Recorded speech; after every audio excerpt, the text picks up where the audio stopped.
Hello guys, welcome back to my channel. It's on African motifs, still working on O-level mathematics. This platform we have a nice question paper that we just want to focus on now, which is actually June 2017 paper 2, and we shall just quickly rush through the questions and see what we have got. So make sure that you understand, read the instructions, whatever that you're given. Make sure that everything this is for you. It's information for candidates, which means you are supposed to read every information that is given. All right, so not wasting much of your time, let us quickly rush through the first question, which is on section A, and it was to simplify. So take note, this is paper 2, guys, so you are not wasting much of your time to simplify such type of expressions, just like the first one where we are given to simplify 1a, which is 2 minus a half multiplied by 4/5. So on such typical questions like these, guys, do not waste much of the time, because this is paper 2. So all you need is to consider your body mass, or some can use this as POMDAS. It's still one and the same thing. So what am I trying to say when I say you have to consider this? We have got multiplication, addition. In this case, we just have multiplication and subtraction. So these are the two that are multiplying each other. So all you need is to multiply these two from your calculator. This is paper 2, guys. Do not waste much of your time. So if you multiply this, it's going to give us 2/5, or simply by 2 here, that's 1, by 2 here, that's 2. 2 times 1, which is 2/5. Now we can subtract. This is 2 as a whole number, which can be written as 2/1, and we can actually find the LCM of the two, that is 1 and 5, which is 5. So how are we going to divide? Remember, for us to divide is going to be 5 divided by, to subtract, so you have to divide here. 5 divided by 1, which is 5, times 2, which is 10, minus 5 divided by 5 here, which is 1, then 1 times 2, which is 2. So that's what you're going to have, and let's just put it this way. 10 minus 2, that is 8/5, and we can simplify further. That's 5 into 8, which is a 1 in this case. Remember 3. Yeah, we shall have a remainder of 3 there, or 5. So that's what you're going to have. So actually this is paper 2, so you can prove whatever that you are having in this case. All right, so let me try to reduce this. All right, so whatever that you're given, you can actually prove using a calculator to see if you're obtaining the same thing. Find the highest common factor of already we are given numbers which are already in index form. So all we need is to find the highest common factor. Remember, guys, I told you that the highest common factor must be common throughout, and when you are given terms or numbers like these expressed as exponents, you take the one with the smallest power. The one with the smallest power for what? For the HCF. Okay, so 2 is common, but which one has got the smallest power? So that's 2 to the power of 3, because it's the same here, but we want the smallest power, 2 to the power of 3. Times, in this case, we move here, 3 is common. 3 is common, but which one has got the smallest power? That is this 3, so it's times 3. Times 5 is common here, but which one has got the smallest power? Is this one. So you just write, don't repeat, just write 1. Then for 7, which one has got the smallest power? That's this one, 7 to the power of 2. The one with the smallest power is your highest common factor. So take note, we are given an instruction to leave this answer in what? In index form. So that is what you're going to have. As you can see, in terms of powers, we are not simplifying any further, because that is what? Index form. So you just leave your answer like that. So that was the question, guys, and let's try and move on to another part. Now find the LCM of, that is on number 3. So all you need, guys, remember, when you're finding LCM, is to express these numbers in simplest form. So 3x squared y, there's nothing that we can do there. 5x cubed. Again, there is nothing that we can do, just rewrite as it is. All right, but we have got 8. Remember, 8 is 2 to the exponent of 3. So this is 2 to the exponent of 3 xy cubed. So everything is going to remain as it is. Here we just write this in simplest form, like what we had from the previous question. Now this is the LCM. So LCM, remember I told you guys, you take everything that is present, you take every term, every number, as long as there. But if the terms are repeating like this, now you take the one that has got the highest power. All right, you take the one with the highest power when the terms are repeating like this. Okay, so this is not repeating. 2 to the exponent of 3, you have to take it times 3. Every number that is appearing times 5. All right, times. Now we move on to these terms which have got exponents. So we take the one with the highest power, which is x to the exponent of 3. All right, y to the exponent of 3. So that is going to be our LCM. So this time we can simplify further. That's 2 to the exponent of 3, which is 2 times 2 times 2, which is 8, times 5, which is 40, times 3, which is 120.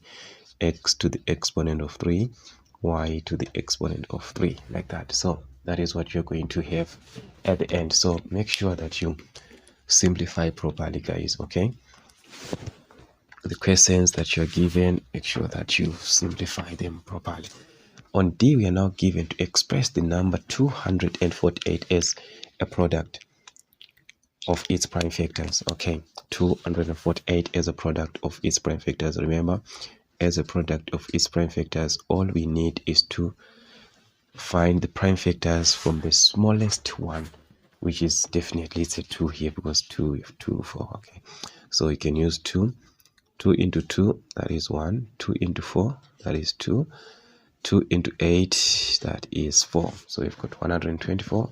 Is this 2 still working? Yes, this 2 can work. 2 again into 12, that is 6. 2 into 4, that is 2. Yes, we can still apply this 2. 2 into 6, that is 3. 2 into 2, that is 1. As you can see, we can't use this 2 again, so we're just left with that 1. Do we have any number that we can use on that 1? I think we do not have. So that 1 and that 1, that is 1. We do not have any number that can be divided here, so which means 248 as a product of its prime factors is going to be 2 times 2 times 2 times 31, like that. Or someone can write this as 2 to the exponent of 3 times that 1, like this. So still it's one and the same thing. You can write the case, or you can write it like that. Still it's a product of what? Of its prime factors. Okay, then on D item 1, we are now asked to find the number by which 248 must be multiplied to make it a perfect square. To make this number a perfect square, because if we are to cross check, this actually is not a perfect square. What do we mean when we are referring to a perfect square? Remember the numbers that you are used to: square root of 4, square root of 9, square root of 25. These are perfect squares. When you are to simplify the square roots of this number, you obtain whole numbers, plus or minus, and it will be a whole number. So each and every perfect square, I explained about this, that each and every perfect square must have even exponents. Must have even powers, which is the even exponents. That is what you refer to as a what? As a perfect square. It must carry, or it must possess, even exponents or even powers. So here we have got to the exponent of 3, which is not an even power, which is an odd number. So how can we make this to be an even number? All we just need is to add a 1. It was 2 to the exponent of 3 times that 1, like this.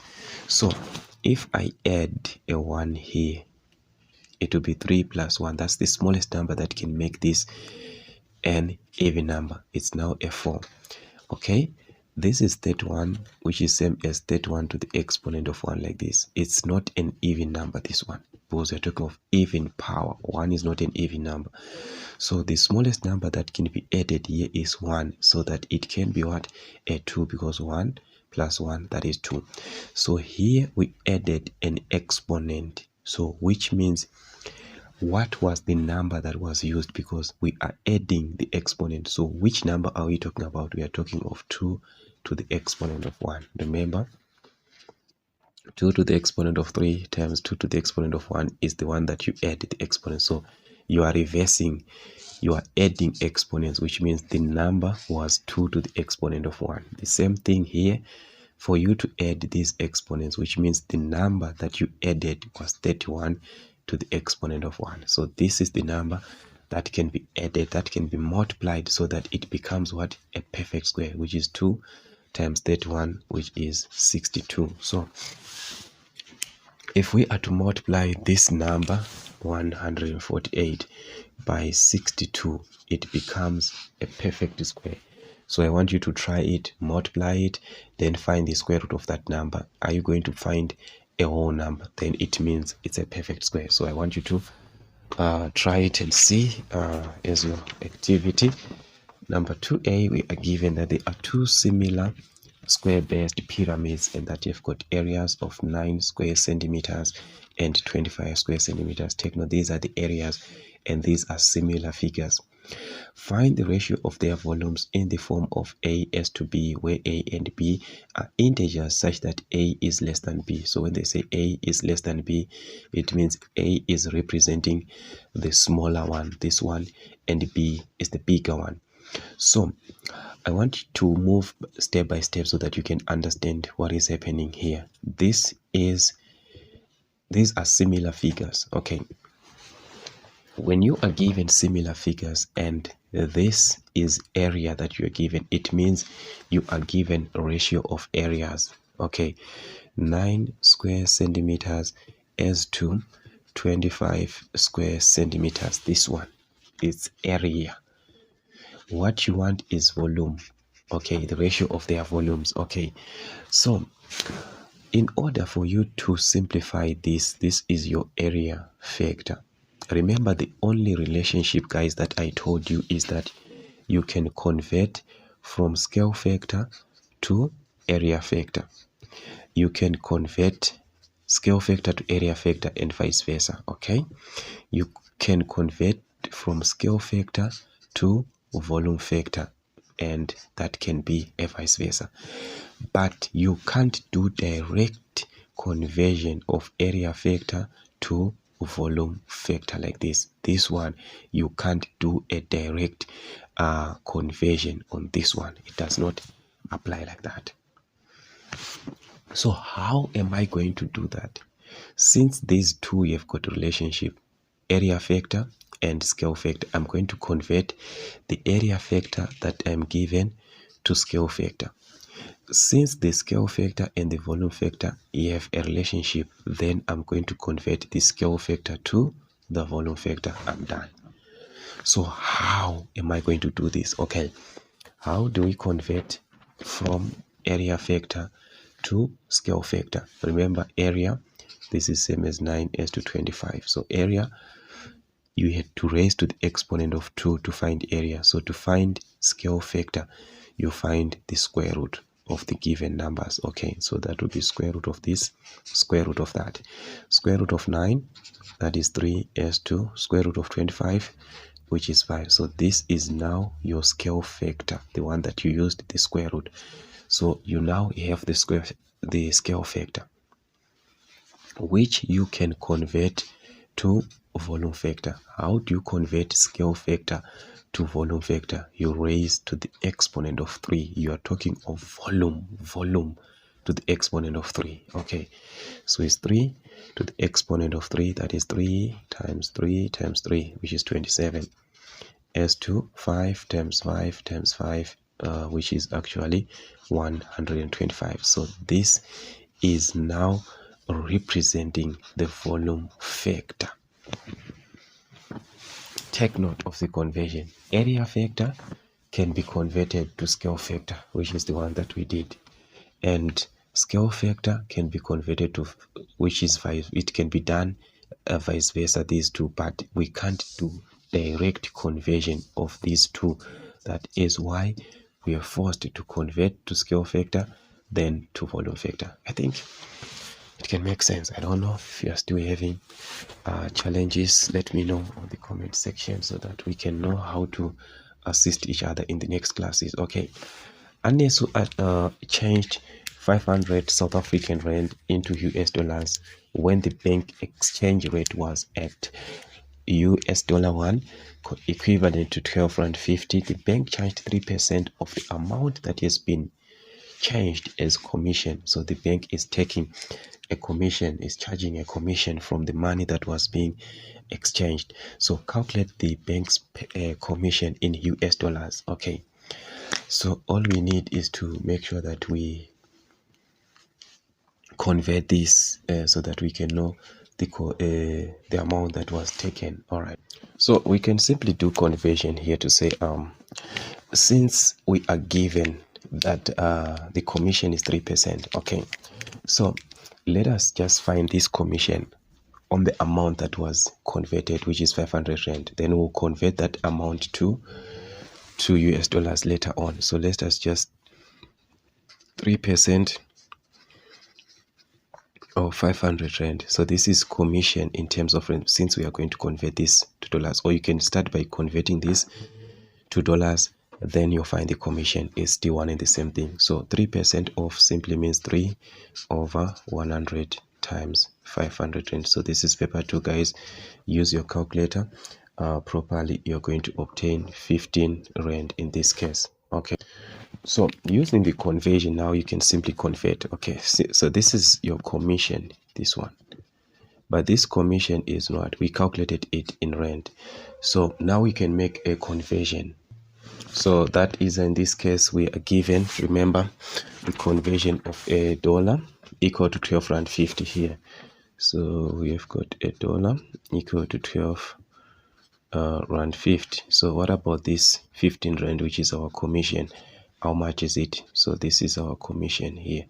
So how much is this commission in US dollars? That is the question. So this is going to be more, definitely. So it's 15 over 12.5 times what? Times 1 US dollar. So I think you can just use a calculator. 15 over 12.5 times 1, which is going to give you something like 1.20. So that was your commission. All right, so like I said, you could have maybe converted this 500 rand first to US dollars, then you find the commission. Still, it was going to be the same thing, which is $20, like that. Okay, so the question now is to calculate the amount in US dollars, that is United States dollars, that Anesu received. What was the amount that she received now? So the first thing is this $500, how much is it in US dollars? So that's the first thing. So remember, in a dollar, it is equivalent to 12 rand 50. That's 12 rand 50. So what about 500 rand? So 500 rand is going to be equivalent, we do not know. So that is more definitely here. So it's 500 over this, 500 over 12.5 times a dollar here. All right, so if we are to simplify this properly, that would be something like $40. Okay, so which means actually this guy was supposed to receive $40. This is the amount that was supposed to receive, but now because the bank is taking a commission of $20 from this amount, this is the amount that was what was being charged. So that means at the end, Anesu is going to receive $40, the one that she has, minus the commission. So this is the amount that was taken, or that was supposed to be received, $40. Okay, but there is a commission of $20, which is 1.2 or just 1.20, whatever that you're going to to write it. So this is going to give us 38,8 if you subtract properly, and this is money, so just put a 0 here. So this is the amount that Anesu was going to have at the end because of what? The commission that was actually taken out from this part that she was going to have at the end. Okay. And on number 2, we are given an information, the Venn diagram. Okay. So the first part, we are given the Venn diagram showing the universal set, that is the universal set subsets A and B, the number of elements in each region as shown. Okay, find A, the number of elements in P. So the number of elements in P simply means this is your P here. Okay, this is the P that you're talking about. So what you simply have to do is to add these elements. There are 14 here, and here there are 10. So which means that's the number of elements in what? In P. So number of elements in P, we just have to add 14 plus 10.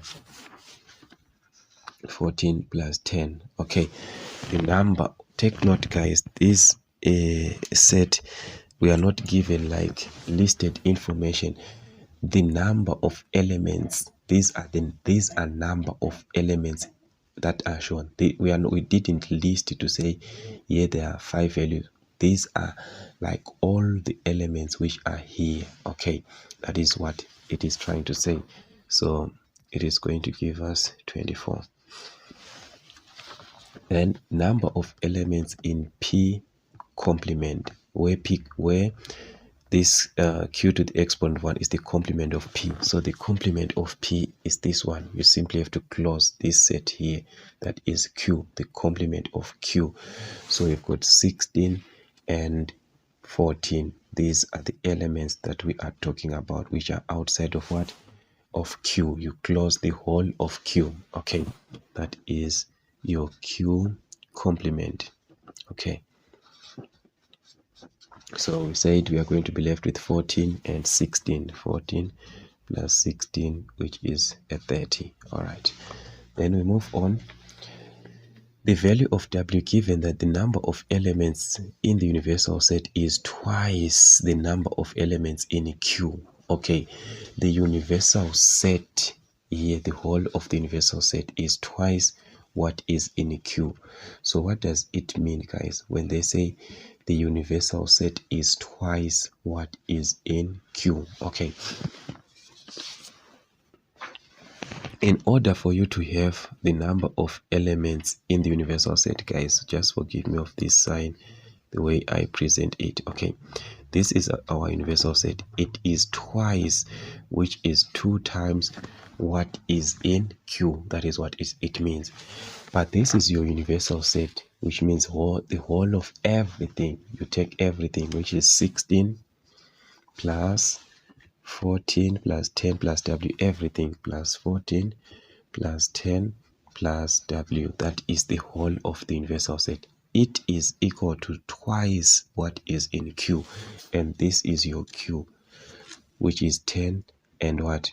And W. So it is going to be 2 times 10 plus W. You have formulated an equation. It is twice like that. So by doing this, guys, we can solve for W because it's like a normal equation. So all you need is to combine all these together, okay, so that we will be able to solve properly. So adding this, we are going to obtain 30 plus 10, which is 40 plus W, equal to 2 times 10, which is 20, plus 2 times W, that's 2W here. So you can easily collect like terms. 40 minus 20 is equal to 2W minus W. All right, that's 20 here is equivalent to W. So therefore, W is equivalent to 20. So that's what we had in this case, guys. All we needed was to understand the condition of the question. What is in the universal set is twice what is in Q. So it's very, very important that we understand the given information that way. Okay, so in this case, we are given a number to simplify to. Let me write it down. 3a. We're given 2, 4, 4 base n plus 3 2 base n, which is equal to 331 base n. Okay, find the value of n. These are numbers, so we're asked to find the value of n. So in this case, I can simply ask myself to say, what type of an expression am I having here? Like, what type of an expression am I having? Which here is n to the exponent of 0, to the exponent of 1, to the exponent of 2, like this, okay? Which is 2 times 2 to the exponent of 2 plus 4 times n to the exponent of 1 plus 4 times n to the exponent. You're converting to base 10, okay? Plus here, that's n to the exponent of 0 to the exponent of 1. 3 times n to the exponent of 1 plus 2 times n to the exponent of 0. You know, if we are to add this, it must give us this part on the other side, which is 0 here, 1 and 2, which is 3 times n squared plus 3 times n to the exponent of 1 plus 1 times n to the exponent of 0, like that. Okay, that's here. This is actually n, sorry, this is n here. So we are going to obtain n squared, which is 2 times n squared. That's 2 n squared. I want you to follow me properly, okay? 4 times n, which is 4n. n to the exponent of 0, that's a 1 here. 4 times 4, which is 4. All right. n to the exponent of 1, that's n times 3, which is 3n, plus n to the exponent of 0, that's 1 times 2, which is 2.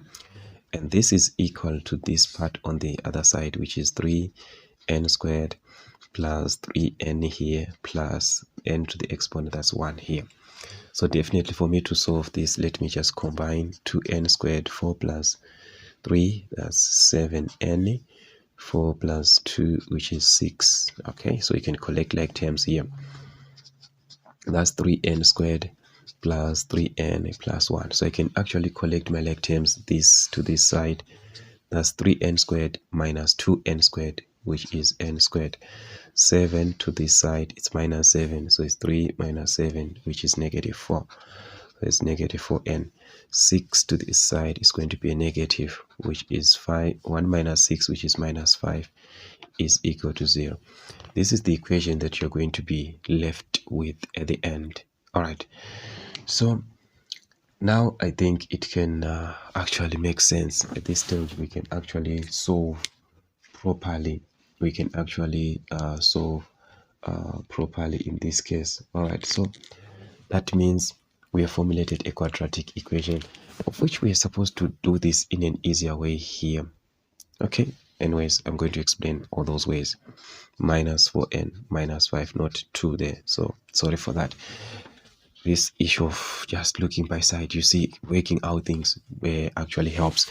So now from this part here, we can actually apply our factorization, since we know that here we can simply see that the coefficient of n squared is 1. So all we need is to find the factors of what? Of the constant term, which is minus 5. So we've got n. What are the factors of minus 5? Okay, that we can add to get minus 4. So definitely it's minus 5 and 1. So it's n minus 5 like this. N plus 1, which is equal to 0. So n is equal to 5, or n is equal to minus 1 by simply equating one of these brackets to 0. So definitely this cannot be equal to minus 1. So therefore our n is 5. Remember, I was saying that the base is supposed to be greater than what? The number that is our base is supposed to be at least 5, and so 6, 7, and plus we are talking of this number, which is the largest number is 4. So our base is supposed to be greater than 4.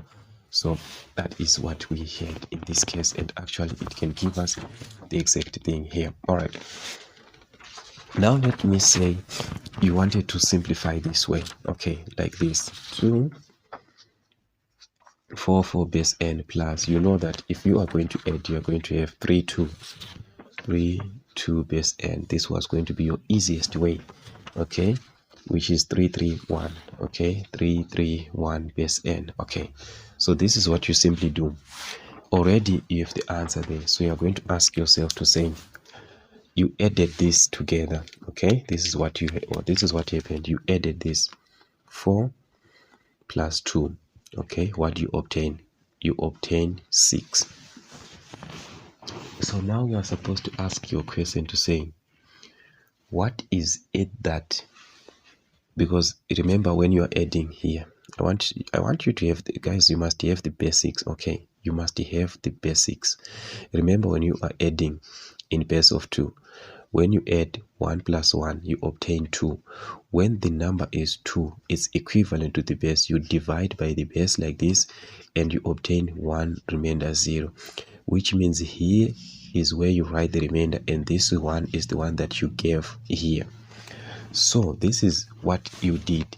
So it's going to be 5. So all you just need is to, so it's like just a try and error method. Like you're trying to say, which number actually am I going to divide with by that number, which is the remainder. And so in this case, that is was a 5 definitely, because we can't use 6, we can't have 7, because by 6 it's going to have a remainder of 0 here. It can't be. So definitely that's what we had in this case. Okay, on the other side there we are given now on B to simplify. So definitely all you need is to apply your factorization properly on this type of expressions, guys. Okay, so you've got m squared minus m minus 12 everything over m cubed minus 9m. All right, so all you need is to apply our factorization. Remember here the coefficient of m squared is a 1. So remember guys, I told you that all you need is to find the factors of what?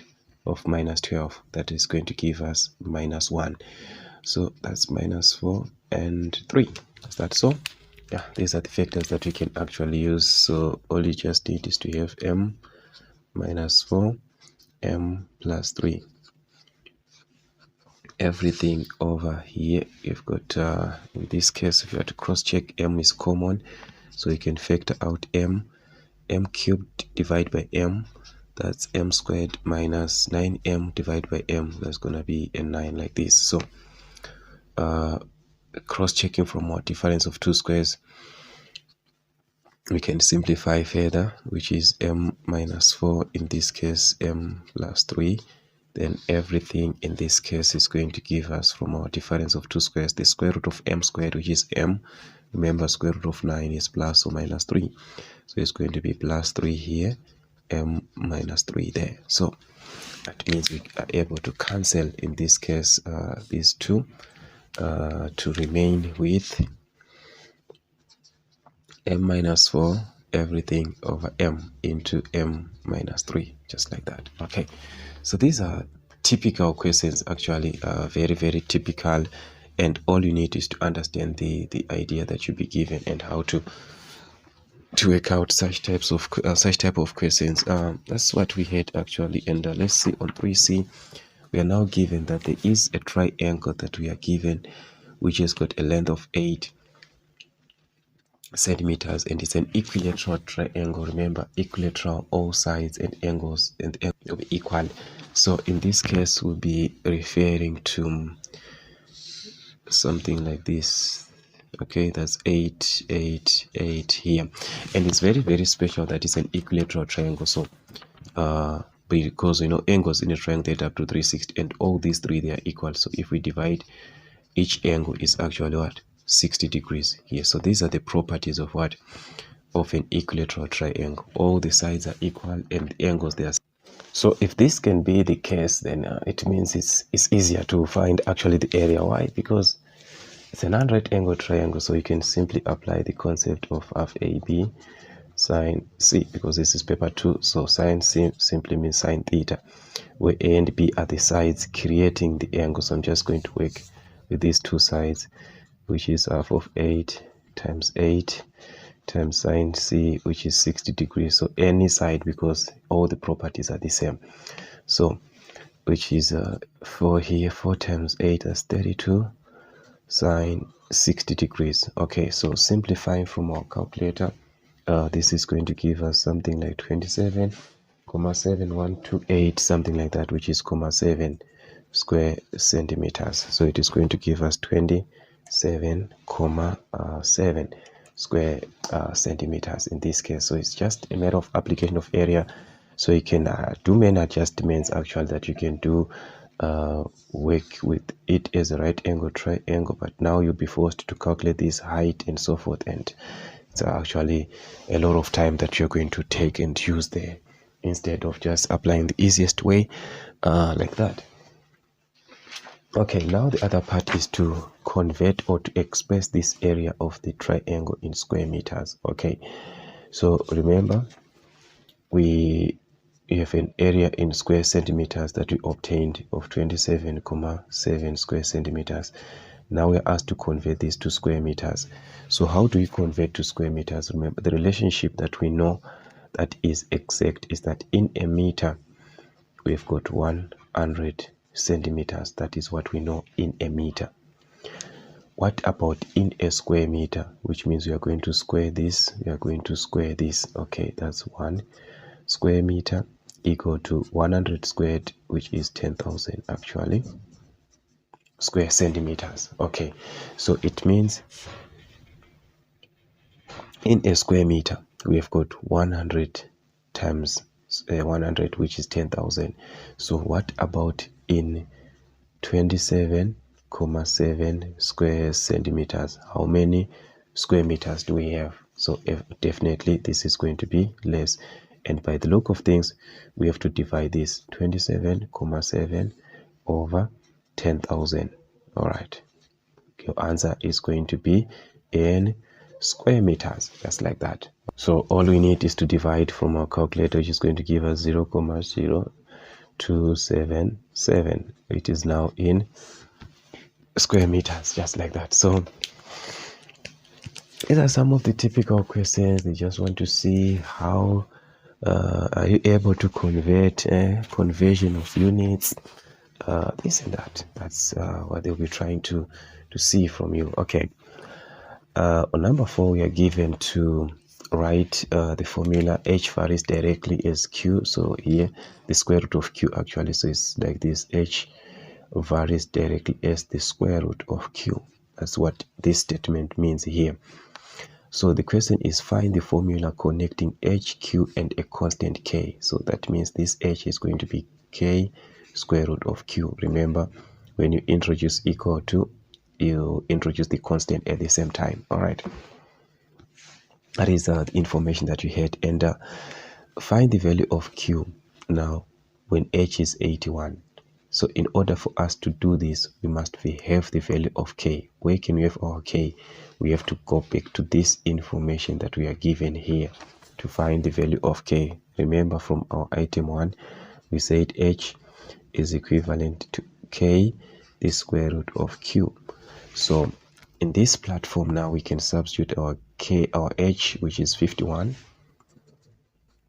equivalent to k times the square root of q, which is the square root of q is 289. So this is paper 2. Just use your calculator.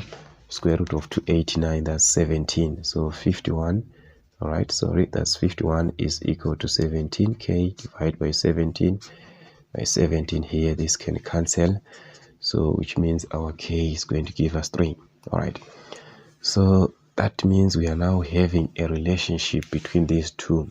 H is equal to k, which is 3. So it's 3 square root of q, like this. And this can help us to find the value of q when h is what? When h is 81. So in place of h, we're going to substitute with 81 is equal to 3 square root of q. So now we are able to find the value of q. How can we find the value of q? All right, divide by 3 both sides. By 3 both sides, that's square root of q. 3 into 81, that's 27 in this case. Okay, this is going to give us 27. And have to divide properly, guys. Okay, so in this case, how can we remove the square? Because we are given the square root. So to remove this, square both sides, square both sides. This is paper 2, so nothing to worry. 27 squared is going to give us 729. So that is the value of q. That's the square of a number, means 27 times 27. And this is paper 2, guys. You're not supposed to worry much because you've got your calculators there in the exam. Okay, number B, we are now asked to make m the subject of the formula. Okay, we are given an equation that we are supposed to make m the subject of the formula on number 4b, where t is equivalent to 2 pi the square root of em everything over g. Take note, everything is under the square root. So how can we make m to be the subject? I can easily divide, because this is multiplying, so it can be easier for me to multiply by 2 pi before I think of working out the square root. I can easily divide these two.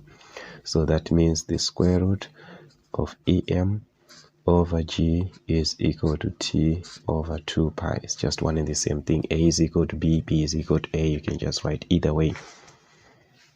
So how am I supposed to remove the square root? Remember, whenever there's a square root, I have to square both sides in order to remove this square root. So to square both sides means you're squaring each and every term, and this is by default. This cancels, which means you're going to remain with em over g, which is equivalent. The moment I squared, take note, this is a bracket squared, so it's t squared. All right, then here's 2 squared, which is 2 times 2, that is 4. Then pi squared. Each and every term is going to be raised to the power of 2. So here I want to remain with m, so I can simply multiply by g both sides, multiply by g both sides. So em is going to be g times t, that is gt squared, because this is same like over 1. So it's gt squared like that over 4 pi squared. Okay, still I'm left with the e. So how can I remove this e? Divide by e both sides. So this can cancel here. All right, so if this can cancel, it means my m is equivalent to gt squared over e times 4. So you can write this as 4 pi squared e, which is just one and the same thing. Okay, just because this e is multiplying, so you can write 4 pi squared e. M is the subject of the formula. So that's what you actually had. So the stages which are most important and most necessary in this case are how you perform these calculations. Anyways, that's how these questions can be, and all you need is to work around the questions and so forth. Okay, we are now given on number 4c, where we are given as that is circle geometry. In the diagram, we are given that rtx, that is rtx, are the points that are on the circumference of a circle, and this is actually the center of the circle, and rx is the diameter, that is xr. So the question is to find rtp in terms of y. Okay, so we are to find these angles in terms of y and so forth. Okay, so this is what I'm just going to do, make some further adjustments by just indicating on the diagram. Like here we've got a diameter. Remember, a diameter subtends what? An angle of 90 degrees here at the circumference. So definitely this is to mean that this angle here is 90 degrees here. Okay, that's your 90 degrees, just for you to know. Okay, then here we've got a tangent. Okay, there's a tangent, and you know that angle between a tangent and a chord here is equal to the angle that is in the opposite segment, which is this one. So by default it means this here is 2y, because this is 2y, angle between the tangent. So all you did is to hold this, that's your tangent here, that is angle between this tangent and this chord. So this chord subtends an angle in the alternate, which is this segment 2y here. So this is also 2y. Okay, so you're just supposed to know this. Anyways, let us answer the question, because like also you can fill in here, we can also fill in this one, so everything can be filled here. Okay, so the question was find rtp in terms of y.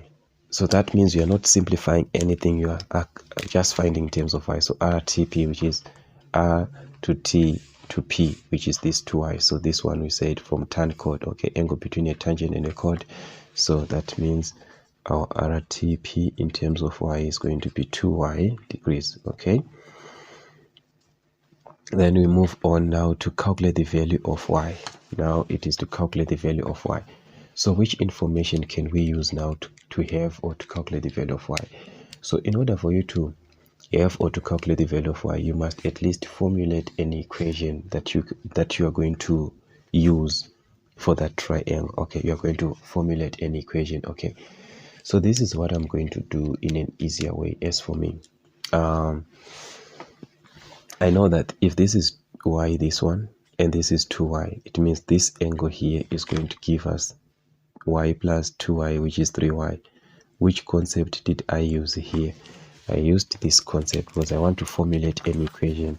So I use this concept to know that the exterior angle in a triangle is equal to the sum of the opposite. This angle here is equal to the sum of these two angles, okay, added. If this is A and B, if you add this, that is this resultant. It's exterior sum of two opposite interior angles. So that is what happened. These two angles, if you add them, they give you this exterior angle, which is 3y for the triangle, the exterior angle of a triangle. Okay, so that means I can formulate an equation. Why? Because I know that this is a triangle, and angles in a triangle, they add up to 180 degrees. So all I need is to formulate an equation. That means this 90 here. Okay, let's formulate our equation. That means 90 degrees plus this 3y here plus this 2y here must give us 180 degrees. So that is, we have formulated an equation, so it can be easier for us to find the value of y, because once you have an equation, you can solve for it. So that is transpose this to this side. 2 and 5 and 2 and 3 is going to give us 5y, which is 180 degrees minus 90 degrees. 180 minus 90, that is 90. So it means 5y is equal to 90 degrees. So you can divide by 5 by 5. That means our y is going to be 90 divided by 5, which is actually 18. So y is representing 18 degrees. So wherever we see y is just 18, or just write as 18, just like that. So that is the numerical value of y. So there we have to formulate an equation. It's not like this is an exact thing that you are supposed to do. So play around the questions. This is the properties of a triangle that we had to use. So you have to formulate along those sides. Okay. On number 5a, we are now given that the radius of a circle is 32 centimeters. 32 centimeters. Here, take note of this information. 32 centimeters measured to the nearest centimeter. So these are the limits that we are given here.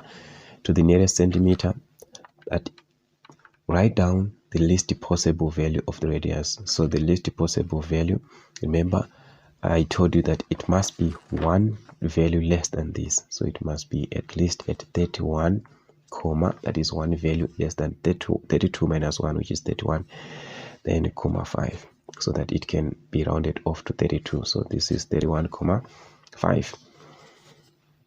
If it was the maximum, or it was going to be 32 comma 4, this is your maximum. Okay, the minimum is 31 comma 5.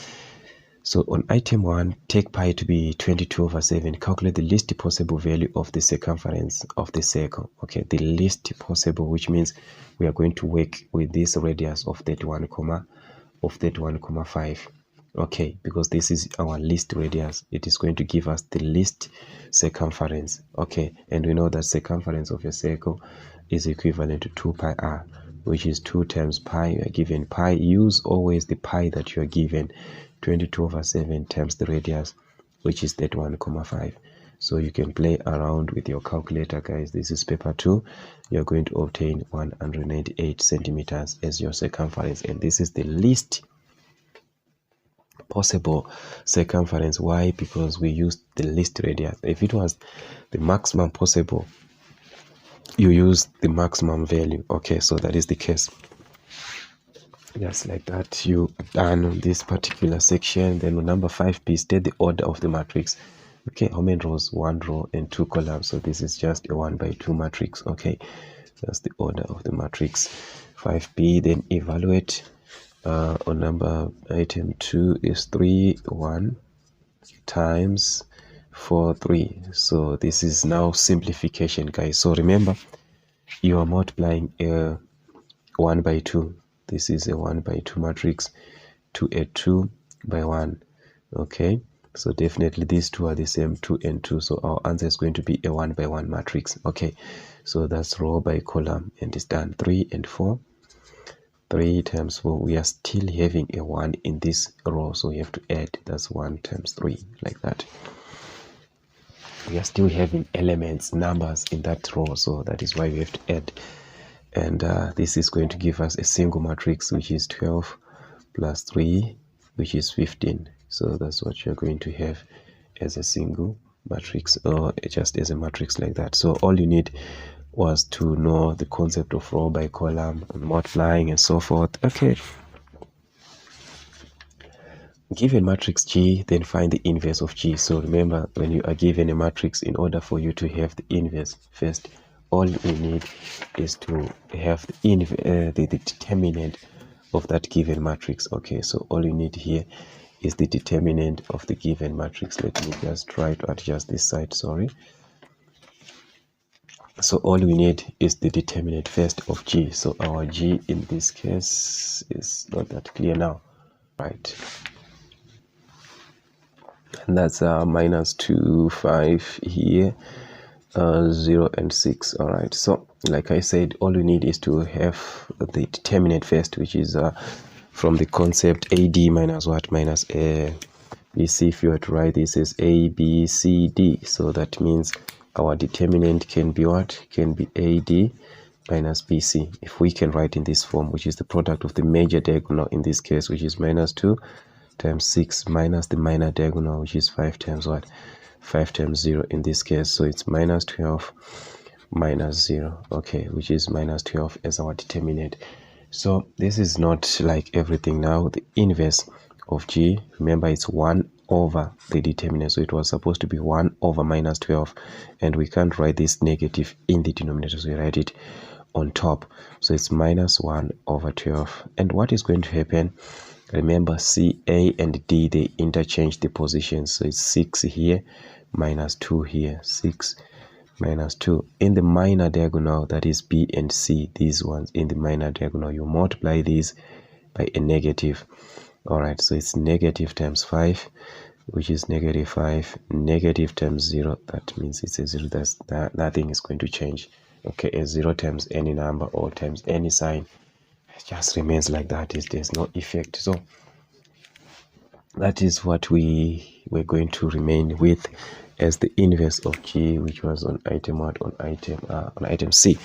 All right, so that was something like that. And on number 5D, we are now asked to solve this equation. Whenever you are given, guys, to just correct it to 2 significant figure, 2 decimal places, and so forth, know that their factorization does not apply. So always try to use your completing the square or to use your quadratic formula. So I'm just going to use the quadratic formula, where we know that x is equivalent to minus b plus or minus the square root of what?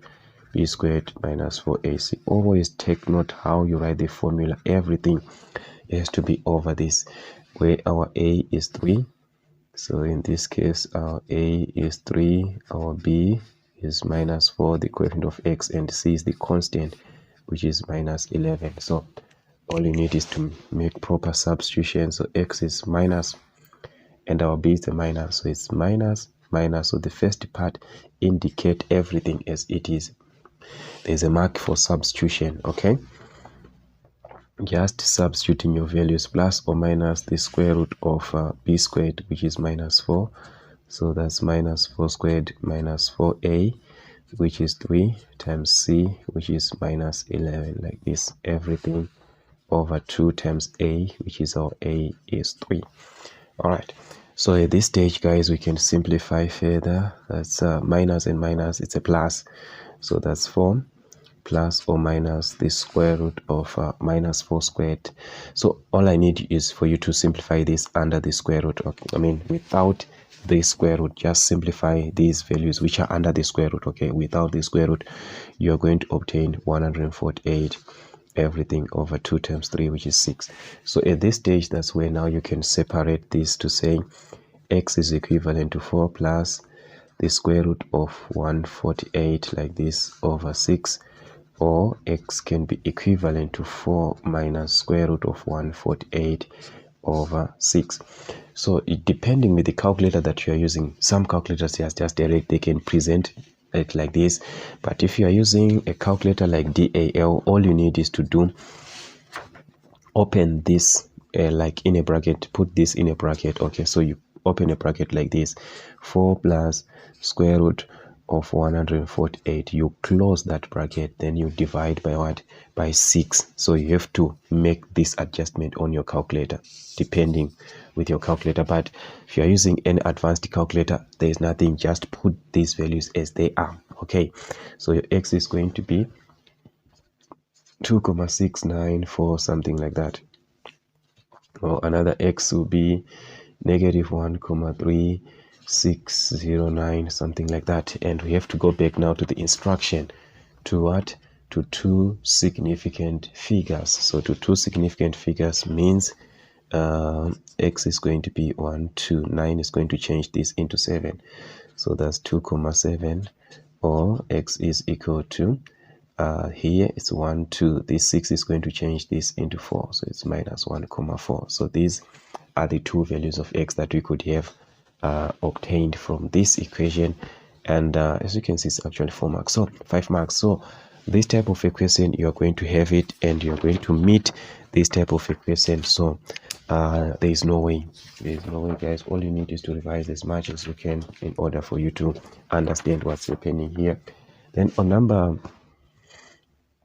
6, it was actually on construction and so forth. So there I have, let me see if it is going to be the same, because on the other lines that I was actually working with, you will see that this line will have shifted a little bit because of these things of printing and so forth and so forth. Okay, so I'm just going to see if it is clear on this one. All right, so let me measure this and see. It's what AB is 8 centimeters. Okay, this is 8 centimeters. If it is not the same, then I'm going to just okay, as you can see, guys, this is no longer 8 centimeters. You see, it is now 8 somewhere like this. Look, this is 8,5, something like that. Okay, so which means I'm just going to redraw this because it is actually shifted. As I was saying, guys, when you scan these papers, then you send them, you'll be like having these adjustments. So now it affects a lot, but no, don't worry about that. It's something that we can actually work on and correct. So sorry for wasting much of your time on this particular type of equation, guys. Yeah, actually here, like I always say, guys, here we don't rush. We have to understand the concept of what is happening. So this one is just a line, so it's because of the camera how it will be like, but don't worry about that. All you need is to mark, already it was marked for you, A and B. So in this case, this is what happened, A to B, which was 8 centimeters. So I'm going to measure direct exactly 8 centimeters. So this is exactly 8 centimeters here. Okay, somewhere there. Okay, so this is directly 8 centimeters, guys. So I'm going to use this one now, and will be something of this nature. All right, something of this nature. Here, guys, you see now this issue of using pen, it affects. Okay, but it's somewhere here. Okay, that's where we have it. And in order for me to measure, let me put it this way. Yeah, this is actually 8 centimeters. Okay, this is 8 centimeters now. All right, so we are working with this one. This one, not what about the other one, this one, not like the one that we had. So if we are to work with this, I think it can be actually better. So anyways, on this triangle ABC, we can actually have it as a sketch, because now we know this is our AB like this. Okay, this is your A, this is your B, this is your C, definitely. So BAC is what is 60 degrees here. Okay, then A to C is 6,5 centimeters. This is already given, so that is your sketch. So all you need is to have an angle of 60 degrees at what? At A. at point A 60 degrees, guys. Remember I told you how to construct an angle of 60, everything. So angle of 60, just put it this way. At this point at A, mark an arc, okay, at this point A, so you can even reduce it, okay, just a semicircular arc like this. On this side where you want to create 60, we want to create on this side, so you mark it on the side where you want to create it, which is that side, okay. Then I have to step on this point, which is on the line back here, on the line, mark an arc on this arc, without changing this distance, okay. Don't change this distance, use as it is, okay. Now you are able to join through A here, from A to the intersection of those 2 points like this. So this is your 60 degrees, okay. So this is your 60 degrees. You can even indicate this A to B, that's 60 degrees, okay. Now even if you can measure this, you find out that exactly this will be at 60 degrees, okay. It is going to pass at what? At 60 degrees. That this must be at the center, okay. So it must pass direct at 60 degrees, plus or minus, definitely, because here I'm using a pen, it's not sharp like a pencil, so plus or minus, but you're supposed to do the exact thing, okay. Anyways, our 8 centimeters is already this one, which is B. So to find C, definitely we have to measure along this 60 degrees. We have to measure this distance of 6,5. So 6,5 centimeters. That's somewhere here, guys. 6,5. That's somewhere there. Alright, that's somewhere. So all you need is to measure properly. This is my 6,5, and let's mark it back on this line, this one that is having 60 degrees. So you mark on that line, this line, okay. So this is where you're going to mark at this point here. You know that this point, so guys, here is because the way I am sitting and everything, but I hope you follow me, okay. So this is your point C, okay. So definitely I can't just leave it something like I have to join, because it's supposed to be a closed figure. So this is 6,5, then I just close through by just joining. So the moment I join these two, I'm now having a completed triangle. So this is construction, it's not drawing like you are exact to B. You are drawing from point C to A to, no, it's not supposed to be like this. This is construction. You're supposed to see that it's like a sketch like this. There must be signs of constructing different from drawing, okay. So this is what we call construction. All these, don't even rub whatever that you're going to have, then you start erasing. No, that's not good. Leave it like that. The one that is going to mark, you understand what was happening there. Don't even try to correct them to say, it is not clear. That is where your marks are. You'll be wrapping your marks when you are removing these arcs and so forth. So leave those marks, those arcs as they are. Anyways, let us see the other part. Locus of points. We are asked to now construct the locus of points equidistant from A, B, and B, C. So take note, guys. This is A, B, B, C. It's a straight line in a straight line. A, B, A, C. A, B, sorry, A, B, this one, B, C. So they are meeting at angle B. So bisect this angle here. It's repeating at what? At B here. So you bisect this angle at B. From line BC and AB. So you have to bisect this angle at B. So it's an angle bisector, that one. Okay, so that's an angle bisector. Bisect this angle at B. So remember how you bisect an angle. We mark the arc on line BC, another arc on line AB. Okay, then to those arcs, mark inside the triangle without changing the length of the canvas here, without changing this length. Mark the arcs, then we can join them back to the what? Back to the point at B. So by doing this, we have bisected. To bisect is to divide into two equal parts. So by doing this, we have divided this angle here into two equal parts. Okay, so just leave it like that. We've bisected. Don't even indicate to say this is now.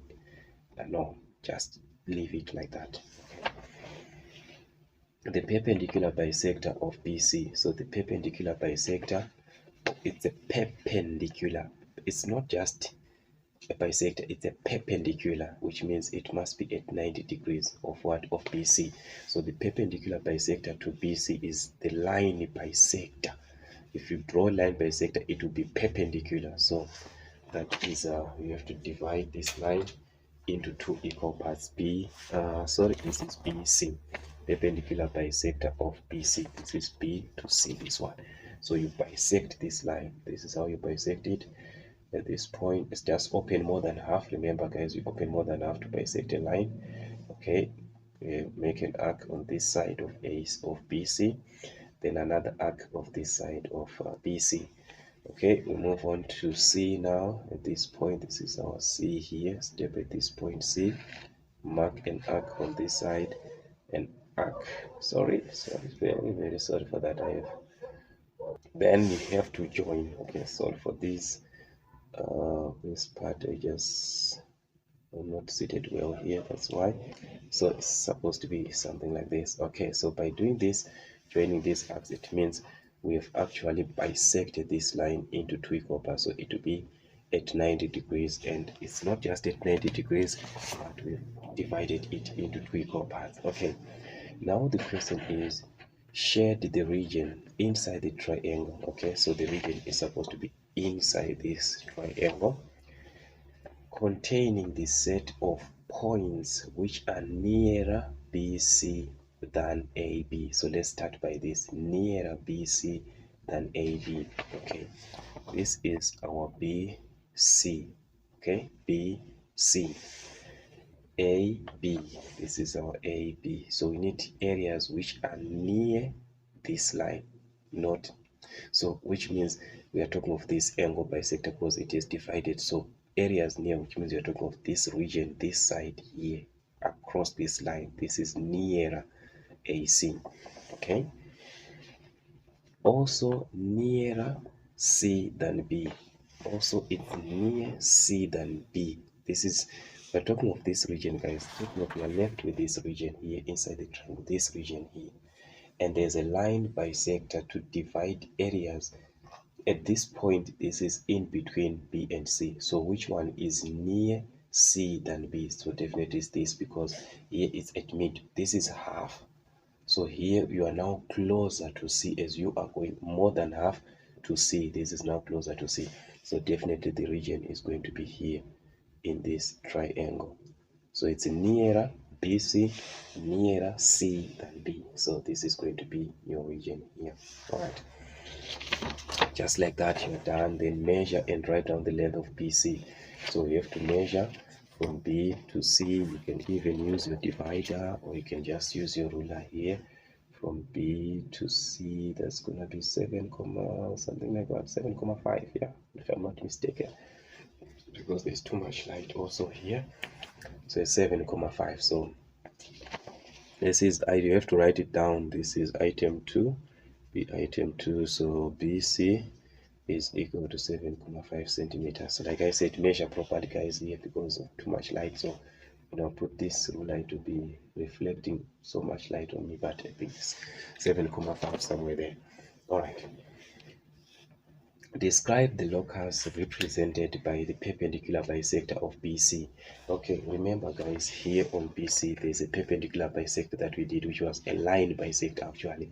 So what is the locus? So to describe a locus is to give the locus that is from those 4 loci that I gave you, which one is it that states about bisecting a line. So you see that one is the one that I said, the locus of points. Okay, locus of points equidistant from what? From equidistant from A and it's not A, but it's B now, so it's from B and C, or you can write this as B to C. Okay, remember that was the locus that we say this one, you bisect a line. So it's locus of points equidistant from B to C, or B and C, or equidistant between those. So that's actually what you needed in this case, so to describe the locus. So as you can see, guys, these are actually very, very important questions that you can note and that you can have on construction, and it's very, very important that you follow the stages and everything. So by just doing this, you can actually collect every mark. You see that construction is actually one of the easiest topics that you can actually have all the marks together. You can actually obtain all the marks on construction. It's very, very easy to obtain all those marks. Okay. Anyways, you are now given that is a consideration that took place where there is a luxury bus that has 100 units of seating area.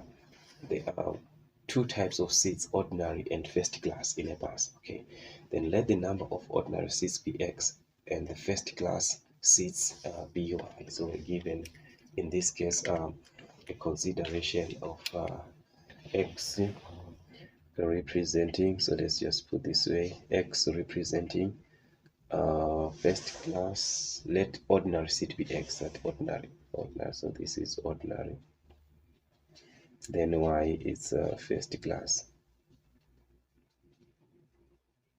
Okay, so this one is ordinary seats and first class seats. Okay, so then we are given that all these units, which means all the seats, the ordinary and the first class together combined, they must give us what? 100 units.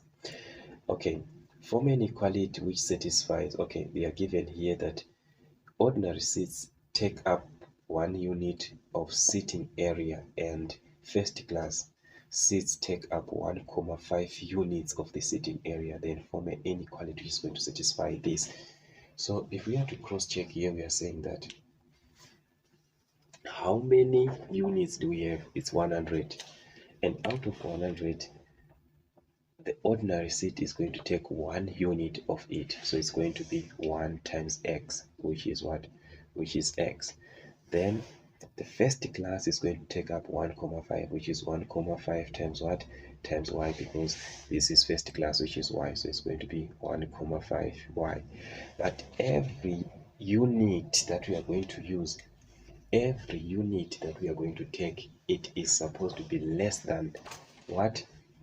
This number of units, because you're talking of 100 units. So whatever that you're going to use must be less than, or it can be equal to these 100 units. We can't exceed the area that we are supposed to, that we are given, because it's in a bus, and it can't be. So then what am I going to do? I can simplify further, because this is a decimal, so I can just multiply by 10 by 10 by 10. Okay, that's 10x plus 1,5 times 10, which is 15y, is less than or equal to 1,000.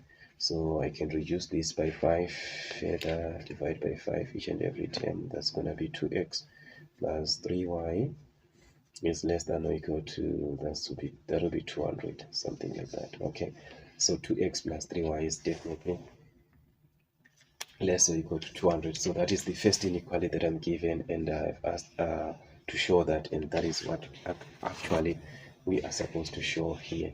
Okay, then on number B, we're now given that there must be at least 10 first class seats. Write down an inequality which satisfy this. So at least 10 first class. First class is represented by what? By y. And I told you guys that whenever you are given at least means greater than or equal to, so it's y is greater than or equal to 10. So you need to know at least, at most means less than or equal to, at least greater than or equal to. There must be at least twice as many ordinary seats. Okay, there must be at least twice as many ordinary seats as the first class. Okay, as the what? As the first class. So the ordinary seat must be twice, at least twice. So which means, how are we going to express this, guys? Okay, there must be at least twice as many ordinary seats. So the ordinary seat, we are talking of what? Of 2x. Okay, so that is 2x in this case. So this must be at there must be at least twice as many or as the first class. So if they are as many as the first class, then what does it mean compared to the first class? this is supposed to be greater than a y in this case. Okay, this is supposed to be greater than or equal to y. So that means in this case we can actually play around the formula to formulate or to have our inequality in this case, because if this is 2 times, then we can play around these formulas and so forth. Okay, so the first part was actually to have these inequalities, then to draw the graph of the inequalities by shading. Okay, so I'm just going to show you how to represent these inequalities and so forth. So actually the first part is because here we're actually given the graph, so we're supposed to do these inequalities. So guys, these inequalities, so actually I don't advise you to answer such typical questions on inequalities under exam condition because of the formulation. Try to target areas that you know that they are exact. Okay, anyways, that's what we have here. I'm just doing for you to revise, so maybe it's best topic for you, then you can actually utilize on it. So the first inequality, we are going to have our table values. So now forget about the inequality, let's put it as an equation. So we have got x, y. In this case, just put in your values. That's 3 values. In this case, I'm just going to pick any 3 values of my choice here. Let's say 10, 40, and 85. Just any 3 of my choice. Okay. So this is the scale like that you're given x and y. So it's going to be easier for us when x is equal to 10 here. Substitute 10, then it's going to be 20 here. So find the value of y. That's 3y is equal to 20. To this side is going to be 200 minus 20, which is 180, divided by 3, which is going to give us 60. You do the same when x is equal to 40 here. Remember your table values, guys. You're going to obtain 40, and this will give you 10. So you can mark these points 10 versus what, 60, and it's out of the given range because here we are adding up to 50. So let's just mark it here, guys. That's 10 on x, y is 60, and that will be 60 because it's 10, 20, like that. Okay, then the other one is 40, 40, 40 versus 40, 40 on x here, 40 on x here versus 40 on y, which is somewhere here. And that's 85. 85 is in between, definitely 85 versus 10. So I'm just going to take anything in between 1, 2, 3, 4, 5, somewhere here. That's 85 versus 10, and all you need is to join these points properly so that we can have our line or inequality. And this was greater than or equal to, which means this is supposed to be a continuous line actually. So it's supposed to be a continuous line, this one. So let's see at these points in a straight line, guys. You see now, guys, these things. You see what actually happened. These are not 40 versus 40. Oh, it's me. So guys, forgive me. It's because of this light. 40 here is actually, yes, it's supposed to be here. Okay, so here there is too much light, like the one that I'm using, so that these videos will be clear. So it's too much. Okay, so anyways, that is the equation of the line. So here you write the equation 2x plus 3y is equal to 200. That is the equation. Then the inequality part now is going to be, which region are we talking about here? We're talking of a region that is less than 200, which means we're talking of this region here, less than. Okay, because remember I told you the greater region in this case would be this side. This is the greater, more positive, and this is the lesser, more negative. So this is the greater region, this is the lesser region. So this is the region that we need, the lesser region. So you shade always the region that you do not need. So you shade the unwanted region. So you're going to shade this region here. That's your unwanted greater than region. Okay, then another inequality was y is greater than or equal to 10. So this one you just need to draw the line of y is equal to 10. Okay, where is the line of y is equal to 10? This is y is equal to 10 here, and it's a continuous line. Okay, it must be a continuous line. So that's y is equal to 10. Okay, that's y is equal to 10, and we are given that y is greater than 10. So as I said, guys, this is the greater than region, because if you are to cross check here above here, that's your greater than region. So that is the region that you need. So the one that you do not need is this one. So it means we are going to have something like this. You shed this region here. All right, so that is how it was supposed to look like. Okay, and remember our last inequality, which is this one. We actually said this one you can actually write as y is less than or equal to 2x. Yes, it can simply make sense like this. So this one you can even have your table values. Just pick any 3 values of your choice of x. So I can just choose 10, 20, 30, or just 0, 10, whatever that I want. 0, 10, 20. Okay, when x is a 0, y is a 0. When x is 10, so I'm taking it like as an equation, y is equal to x. When x is 10, so it's 2 times 10, which is 20. When x is 20, here is 20 times 2, which is 40. So it's 0, 0. Just mark the points. That's 0, 0 here. 10, 20. That's 10, 20 here. Okay. 20, 40. 20, 40. That's somewhere here, guys. Remember. 20, 40. That's somewhere straight here at this point. Okay. That point there. Okay, so this one is also a continuous line. Remember, it's greater than or equal to, so it's a continuous line, this one. So join the points. Okay, so that is what you're going to have here. You write the equation. Okay, y is equal to 2x.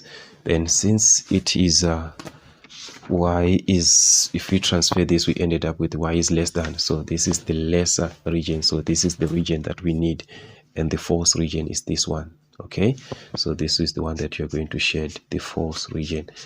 Okay, so that is what you're going to have at the end. So at the end, you're going to remain with this region which is not shaded, and that is the exact region that you're going to work with for you to obtain maximum and minimum values. You are going to concentrate on these points, the ones that I'm indicating here. Maybe for anything that you're going to have that is going to give you maximum or minimum values, focus on these points here, which is this one. It was 85 versus what? 85 versus 10. This point here, which is 85 versus 10. This point here, which is 5 versus 10, actually is 5 versus 10. And this point is at 50, but it's in between what? 25. Okay, 25 and 50. This one here, which is 25 and 50. So these are the points that you're going to take for anything that is going to give you maximum. You don't take anything that is inside, because here these are continuous lines. So you work with what? With these points on the borders. Okay, which are on those points, something like that. Okay, so I think that's it. That's what we had. And the question is now, a luxury bus company which uses this type of luxury bus charges $15 per each ordinary seat. So each ordinary seat is being charged $15 and $25 for each first class for a certain trip. Okay, so this is the amount that is being charged. That is ordinary. Remember, it's X. So for each X, okay, for each X we are being charged at $25. Then for each Y is being charged, oh, this is 15, sorry, and this is 25. Okay, so the question is, use the graph to find the greatest possible amount of money that the company would receive for the trip, the greatest possible. So that is where I said you have to work now with these values here in between, because everything that is in within is going to give us a value that is in within this. So your maximum can be here or here or here. So I don't know which one are you going to try in this case. So maybe you had to use this one. Definitely let's try this one and this one. This one is definitely twice 5 and 10. So I'm going to try this one, 85 versus 10. So 85 versus 10, that's the first point. This is X, this is Y. Okay, Another point is what is this one, 25 versus 50. 25 versus 50, which is x and y. So which one is going to give us the maximum value if we are charging $15 for x? So it's 85 times 15 plus y 10 times what, 25. Let's see what you're going to have in this case. That's 85 times 15, which is 1275 plus 250, if we're not mistaken there, which is going to give us $1,525. So let's just leave this aside. Then let's move on. 25 times 15, here x is 25, here is 15, so it's 25 times 15 plus here y is 50, so it's 50 times 25. 50 times 25. Let's see what you're going to have. So 25 times 15, which is going to give us 375 plus 50 times 25, which is going to give us 1,250. So if we add to 375, we are going to obtain $1,625. So which means this is the greatest amount that we obtain. As you can see, it's bigger than this one, so this one is wrong, and this will be our correct answer. Take note, if the question was asking you of the combination which is going to give you the maximum amount, this is the combination. But now the question is asking you for the amount, which is the money that was actually taken. So this is what you're going to do. So you can try, guys, take any point. What I'm trying to say is that take any point here of your choice. Okay, you take any point in within this diagram, in within this unshaded region, then you substitute, you multiply x with the amount for x, y with the amount for y, then you are going to see which one gives you the maximum. So definitely try, or you can try this one and you'll see what are you going to get, or try any point of your choice. If you have any point that is giving you a maximum value more than this, then let me know, guys, on the comment section, so that we can be able to work out on it again and again. So I think that was actually the easiest part. And guys, I have actually used, and this ink has actually gone to the next page. Look now what it looks like. Anyways, let us just try to focus and see if it is going to help us. Here we are given log, it was number 8, which was log 7 to the exponent of minus 2 in base 7 minus log 1 over 5 in base of 5. Okay, we're asked to simplify. Okay, so remember, guys, I talked about the simplification of laws of logarithms, where you can write this as exponents. Okay, so this one is log 7 to the exponent of minus 2 in base 7 minus log 1 over 5 is same as 5 to the exponent of minus 1. Remember from your laws of exponents.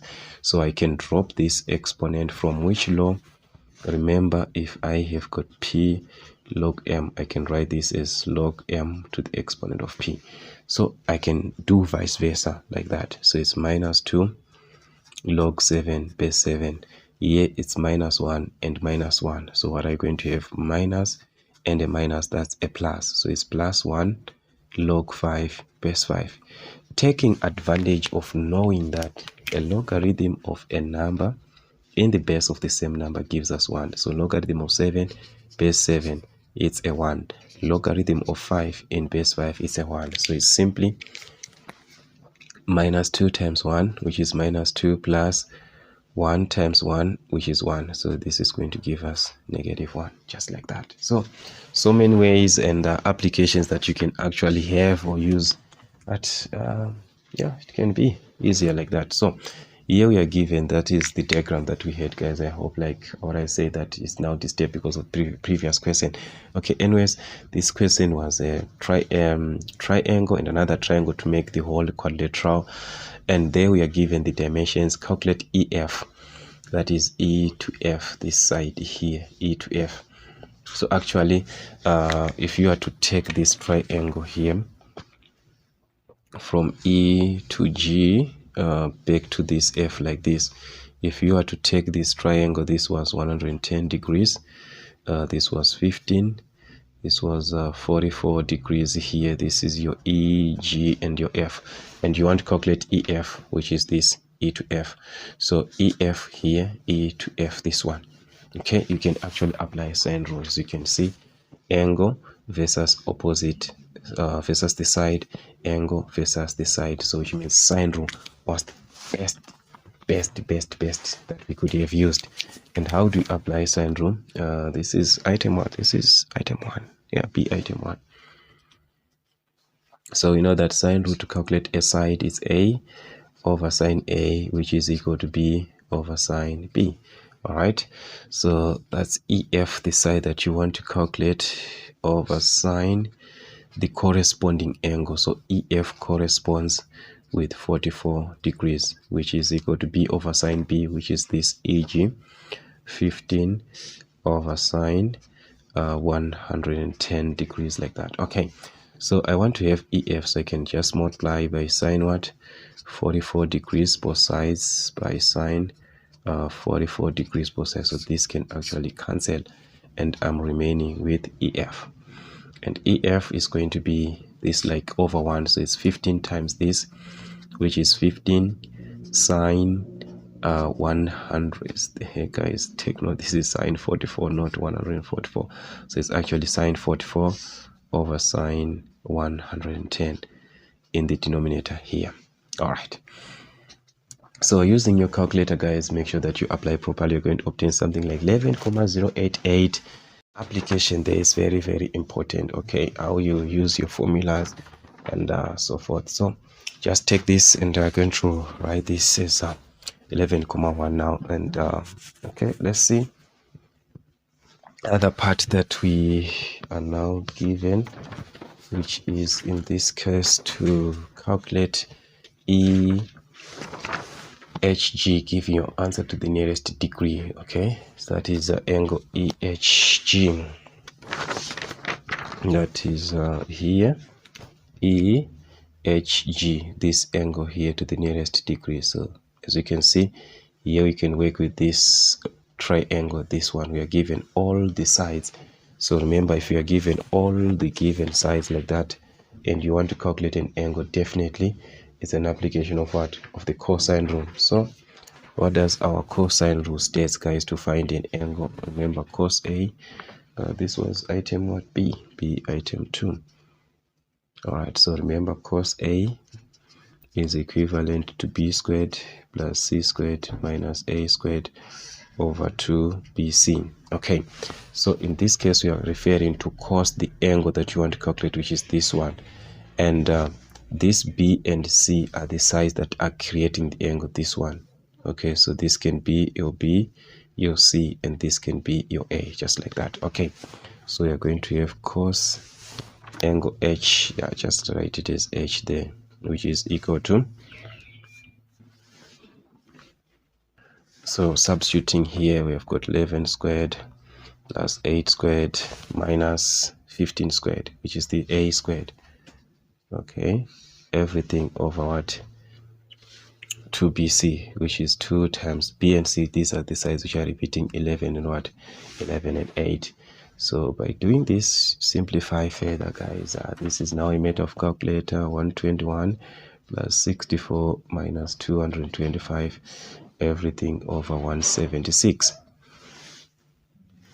So this is going to give us something like negative, let's just say negative 40 over 176. So this is cos H. So to find H, definitely all we need is to have arc cos, remember here, minus 40. Yes, you can write this as a decimal or just arc cos, shift cos, or second function cos. I don't know the type of calculator that you are using, but it's going to give you 103,13, so forth. But the instruction was to leave this to the nearest degree. That is to the nearest degree. This is to the nearest whole number. This is degree. So that means it's going to be 103 degrees. That's our angle H. Okay. So that's what we had, and it's going to give us 103 degrees. And this can be used in any other question depending with what you'll be having in that case. Okay. And the other part is to calculate the shortest distance of E to GF produced. Okay, this is E to GF produced. This is your GF, this one. So GF produced, which means you are going to extend this line, this one. This is your GF, okay? That's your GF like that. So definitely we can't have like the shortest distance from E inside the triangle, because it's supposed to be at 90 degrees, and we can't have 90 degrees in a triangle that has got an obtuse angle. So definitely it is going to be somewhere here like this. That is your shortest distance to this one, and it is going to be at 90 degrees. Taking note that this was 11,1. This line EF is 11,1 centimeters, and this is a straight line because this line has been produced. So this angle is going to be 180 minus 110, which is 70 degrees. Remember, angles on a straight line, and you want to calculate this height. This is the shortest distance, the one that is perpendicular, that is at what? At 90 degrees. So how can you find this extension, this perpendicular? Okay, according to this 70 degrees, it's a right angle triangle. So I have got opposite here and hypotenuse. Okay, so I can use sine, the trig for sine. Okay, so the trig for sine states that sine theta from your SOHCAHTOA, opposite over hypotenuse. So sine theta, which is sine of what? Of this angle 70 degrees. That's your opposite in this case, which is this x, the one that you want to calculate, which is the shortest distance. So always the shortest distance is at 90 degrees to the line that you are drawing, okay, over the hypotenuse, which is 11,1. So that means I can play around this to calculate x. Cross multiply. X is going to be 11,1 times sine 70 degrees. Okay, so 11,1 times sine 70, which is 3,796, something like that. So to three significant figures, this can change. That's a 10, 8 here, 3,80 centimeters. That's our x, which is the shortest distance in this case. So that's actually what you just needed from this particular section. So guys, it's very, very important that you understand the question, how it is given, and something like that. Okay, then on item 4 now, the bearing of F from G, given that E is due west of G. E is due west of G. We are given an instruction that this E here is due west of G, which means this one is a north pole. There's a north pole at G, and this is in the east line. This one is to the east, which means this one is to the, so which means this one is a north pole. So we want the bearing of what? Of G from H. That is G from H, from this edge here. That is where we want our bearing from. G from H. Sorry guys. Here I'm reading the other part. Let's read the question. The bearing of F from G. This is what we need. The bearing of F. This is our F here, from G. This is our G here. So this is the bearing that we need. So take note, this is at like 90. So we need this bearing here. This is the angle that we need. So remember, this is the angle that we need, and this angle here, this angle, remember, this is in the same east line. It's a straight line, this one. So it's supposed to be 90. So from this point up to this point, the whole of this, like, it was supposed to give us 270 degrees. From this point here to this point here is 270 degrees.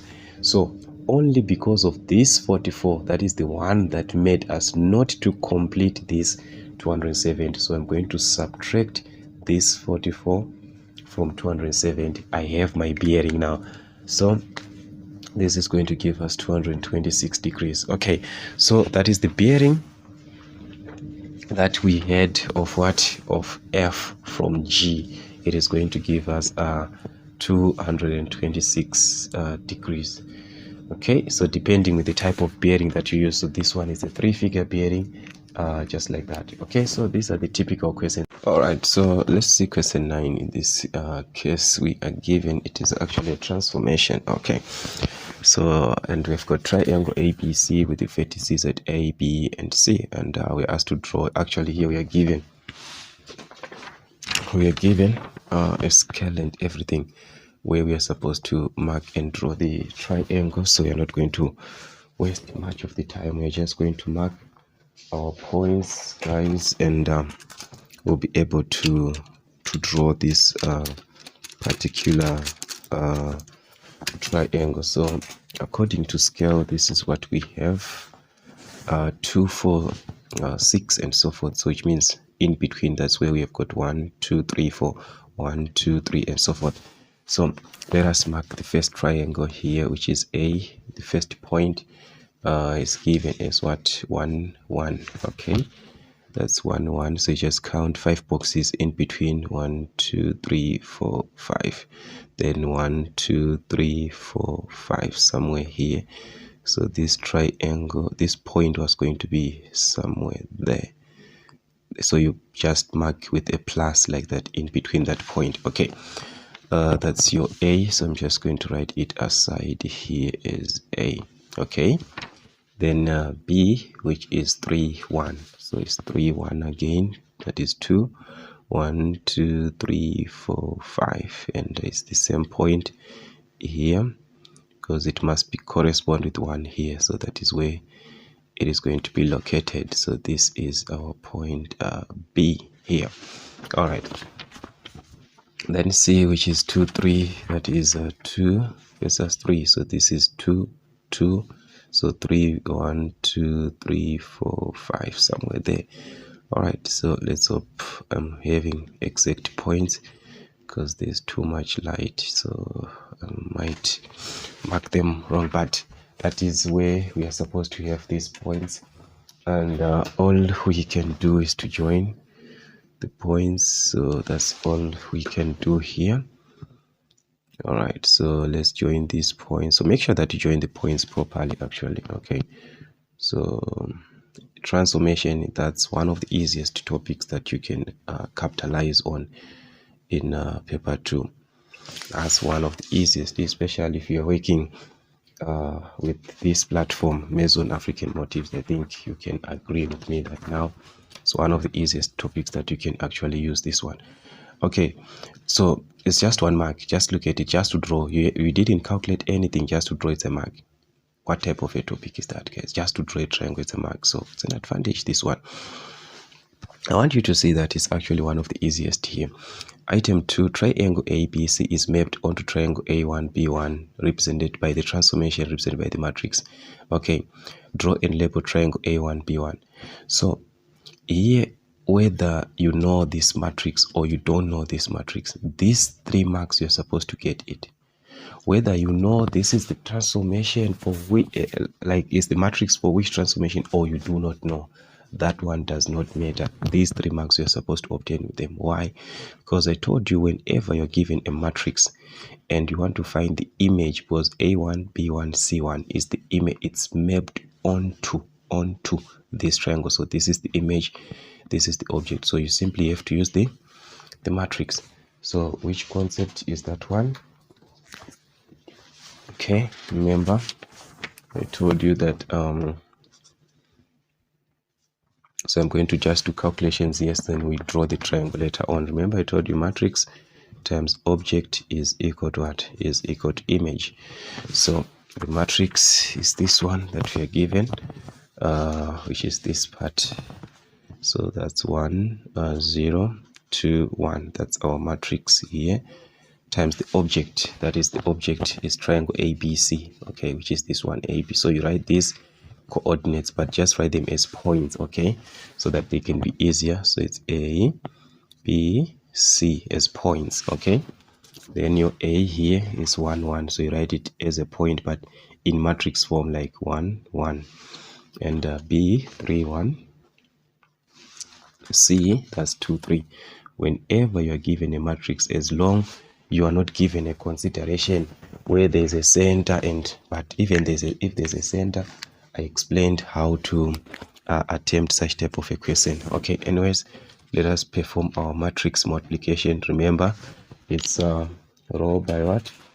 Row by column. That is the concept, row by column. So that means here we're going to have 1 times 1, which is 1, plus 0 times 1, which is 0 here. Then we move on to this column. Okay, that's 1 times 3, which is 3, plus 0 times 1, which is a 0 here. Then we move on to this column. 1 times 2, which is 2, plus 0 times 3, that's a 0 there. Okay, so this part we are done. So this is A1, B1, C1, which is now the image. So now we are focusing with this row, but versus all the columns. So we are going to start with this column. So that's 2 and 1. 2 times 1, that is a 2, plus 1 times 1, which is 1. So we are done with this row and this column. We move on to this point. It's this row and this column. So it's 2 times 3, which is 6, plus 1 times 1 here, which is a 1. Okay, we are done with this row and this column. So we are going to move on. Same row, but now the last column. So it's 2 times 2 here, that is 4, plus 1 times 3, which is a 3. So easily like that we can add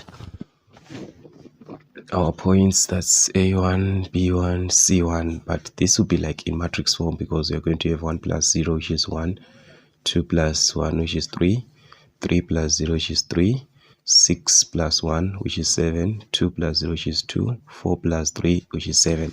So these are the coordinates of the image. So now you can write them as just coordinates. Like A1, you write it as a point 1, 3, you take this like this way. Okay, B1, which is 3, 7. Okay, then C1, which is 2, 7, like this. Okay, so these are the points that you're going to use now to mark or to draw the triangle that we are talking of in this case. Okay, so let us mark these points and see where we're going to have this triangle. So A is 1, 3. A1, that's 1, 3. Remember, this is our 1 here, guys, where we said in between. So it's 1, 3, which is 2 here. So 3 is somewhere here at C. So you mark your point here. That's 1, 3. Okay, which is A1. Okay, so this is our A1 here. All right, that's our A1. Our B1 is 3, 7. So that's 3, 7. This is 3 here in between 2 and 4, which is here. But 7, we have to go to 6 here, then 7. So it's 6. 1, 2, 3, 4, 5. 1, 2, 3, 4, 5. So make sure you mark these points properly. Okay, so this is 3, 7. 3 here and 7 in the Y. So this is your B1. All right, like this. Let's see another point, C1, which is 2, 7. 2 here. This is your 2. Then 7 is the same point here. So it's 2 straight at 2, then here at 7. So that's your C1. All right, like this. So that's all we needed. The points are there, and all we need is to join. So that's CB here. Okay, then A to B, A and B here.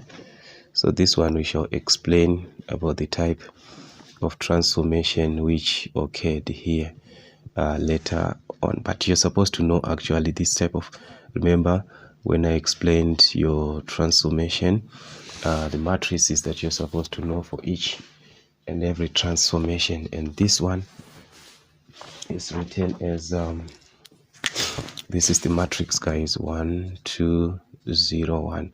So from your matrices, guys, definitely we are not talking of isometries here. The isometries are not there, because isometries, you'll see them with 1, 0, 0 1, something like that. That is what we know about this. Like they are just having 1 0 1 0, but when there's a number like this, and here it means, remember, this is for x and this is for y. Here 0 1 means y is invariant, y is not moving here. So which type of a matrix is this one? I'm going to locate for this matrix here. Remember, you'll locate that one from your shear. Okay, so this is actually a shear of y-axis invariant and stretch vector, shear vector k, which is the shear vector 2. So you're supposed to know this actually. Okay, just to know your matrix is very, very important. Anyways, let's see the other part that we are given. In this case, which is an enlargement on number item 3, we are now given that there is an enlargement of scale factor minus a half. Okay, take note guys, it's a scale factor of minus a half, and center, this is where everything is what important here. There is a center which is 0 0. Maps triangle ABC onto triangle A2 B2 C2. Draw and label triangle A2 B2 C2. So still we can use the same concept, and it's an advantage in this case. Why? Because the center is 0 0. So remember guys, I told you for enlargement, if the center is 0 0, simply use the matrix times the object to obtain what? The image. Simple. So what is the matrix now? Where is the matrix? Because we are not given the matrix. This is an enlargement. What is the matrix for enlargement? You think of what? Cook. Okay, Cook. So you can actually memorize it that way. Cook. Okay, K00K, where K is the scale factor of enlargement. In this case, our enlargement of factor minus and 1.5. This is your scale factor, this one. So minus 1.5 guys is just same as what? Minus 1,5 as a decimal. So which means our matrix is going to be minus 1,5 in place of the scale factor. Okay, 0 0 minus 1,5. So this is our matrix for enlargement. All right, that is the concept, where this is your scale factor, which is minus a half, minus 1.5, or just minus 1,5. So we mapped triangle what? ABC onto A2 B2 C2. So this is your object, this is your image. So your object is still triangle ABC, is this still this same triangle. So we are going to use the same triangle ABC as coordinates, just like what we did previously. So our A is 1 1,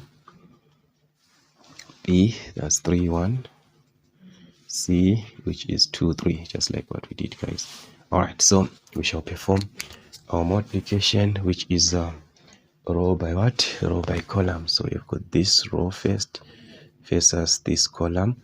So that is minus 1,5 times 1, which is minus 1,5 plus 0.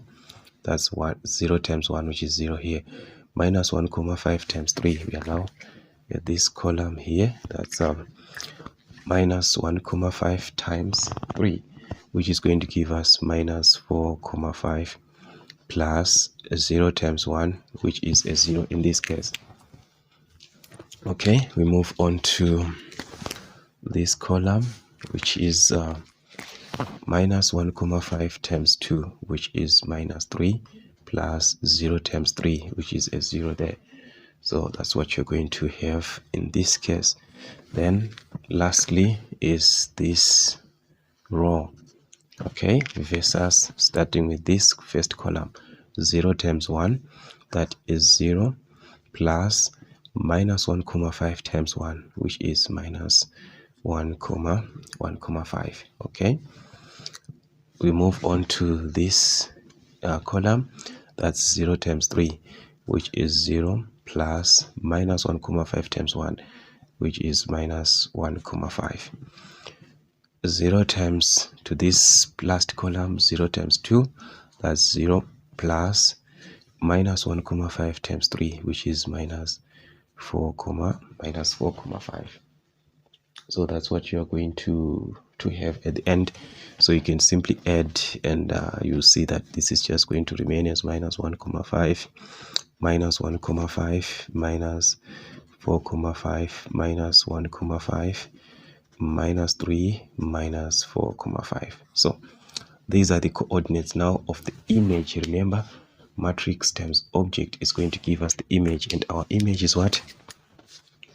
Is triangle A2, B2, C2. So this is your A2, B2, C2. So just write this as coordinates so that you can be able to draw the triangle. So that's your A2 minus 1,5 minus 1,5, and our B2, that's minus 4,5 minus 1,5, and our C2, that's minus 3 minus 4,5, like this.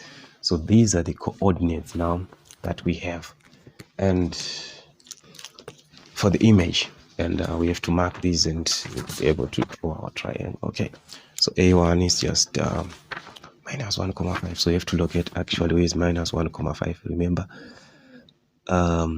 like if we are to cross-check this small box, this one box is representing 0,2, like 0,2, 0,4, 0,6, 0,8, 1, 1,2, 1,4, 1,6, 1,8, 2. Okay, so it's the same thing. So minus 1 is in between 1, 2, 3, 4, 5. That's your minus 1. So minus 1,5 is in between these two. So it's 1, 2, maybe and a half in between there. So it's minus 2.5, minus somewhere in between what? Minus 1 and minus 2. Okay, so it's minus 1,5 for both. Okay, so let us not waste much time here where these two meet. I'm just going to count here. 1, 2, 3, 4, 5. Okay, 1, 2, 3, 4, 5. So this is 1, 1. Now I need minus 1,5. So I'm going to count 1, 2 and a half. 1, 2 and a half. So it's in between. So just mark that point in between. Okay, that's your A1. Your A2, not A1. So this is our A2, guys. Okay, B2 minus 4,5 minus 1,5. So it's still one and the same thing. Minus 4,5, that's 1, 2 and a half. Okay, and 2 and a half. So it's just straight to this point. Straight to this point, but 1, 2 and a half somewhere there. In between somewhere there. Alright, so you just make sure that you mark your points properly. That's your B2, okay? Then your C2 minus 3 minus 4,5. Minus 3 is in between minus 2 and what? Minus 4. So that's our minus 3. 1, 2, 3, 4, 5. So this is our minus 3, 2. And we need negative 4,5, so it must go down. Okay, so let's just put it this way. Our minus 4 here, so minus 3. We say it 1, 1 here. That's 1, 2, 3, 4, 5, somewhere there. So this is minus 3, minus 4. So minus 4,5. It's minus 4,2, 4,4, then 4,5 in between there. So this will be minus 4,5, just 2.5 boxes. Okay, so this is minus 3, then minus 4,5 somewhere there. Okay, so this is your C2. So all that's what you needed, and you're able to join given points. So in this case, you have to just join the points that you are given.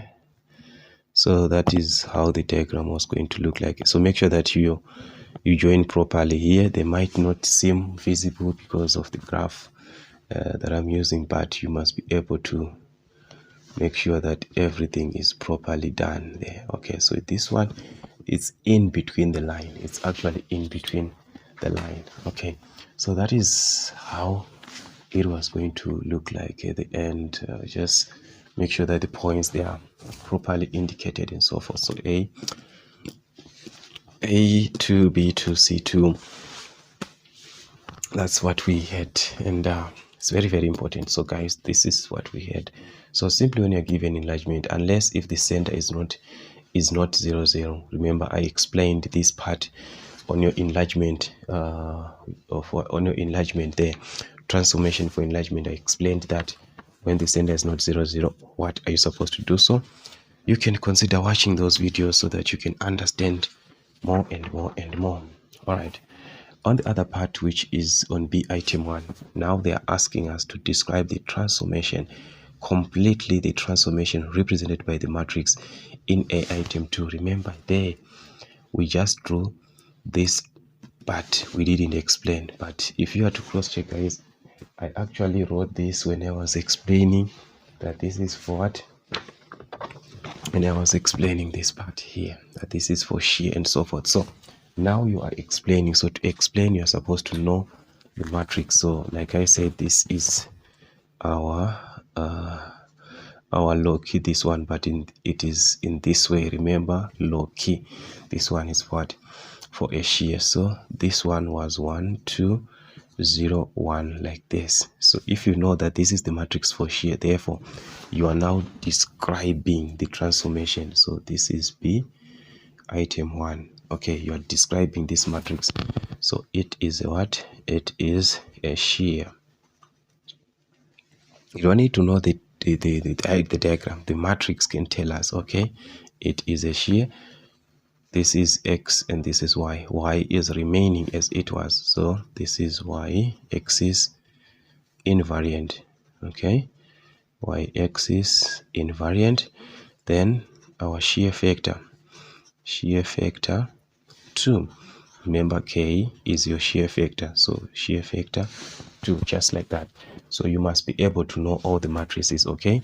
If it is for Y axis invariant for the same shear, but let's say it was for for X axis invariant, your matrix is going to be loci this way. All right. So this one is for shear, okay? X axis is not moving, so it's X axis invariant. Then K is your shear factor. Let's say if it was like this, it was going to be for X axis. So you must be able to know all your matrices, okay, and also to describe them. So actually I shall come with many questions of transformation before you write your final exam, so that you'll be able to know as much as you can on transformation. That's the easiest topic actually that you can utilize on. Okay, so that's what we had there, just to describe. And on 2, we are now asked to write down the matrix represented by the enlargement in A item 2. Remember, when we did this A item 2, we actually calculated the image using that matrix here. We used this matrix here. So this is not the matrix, this is a format.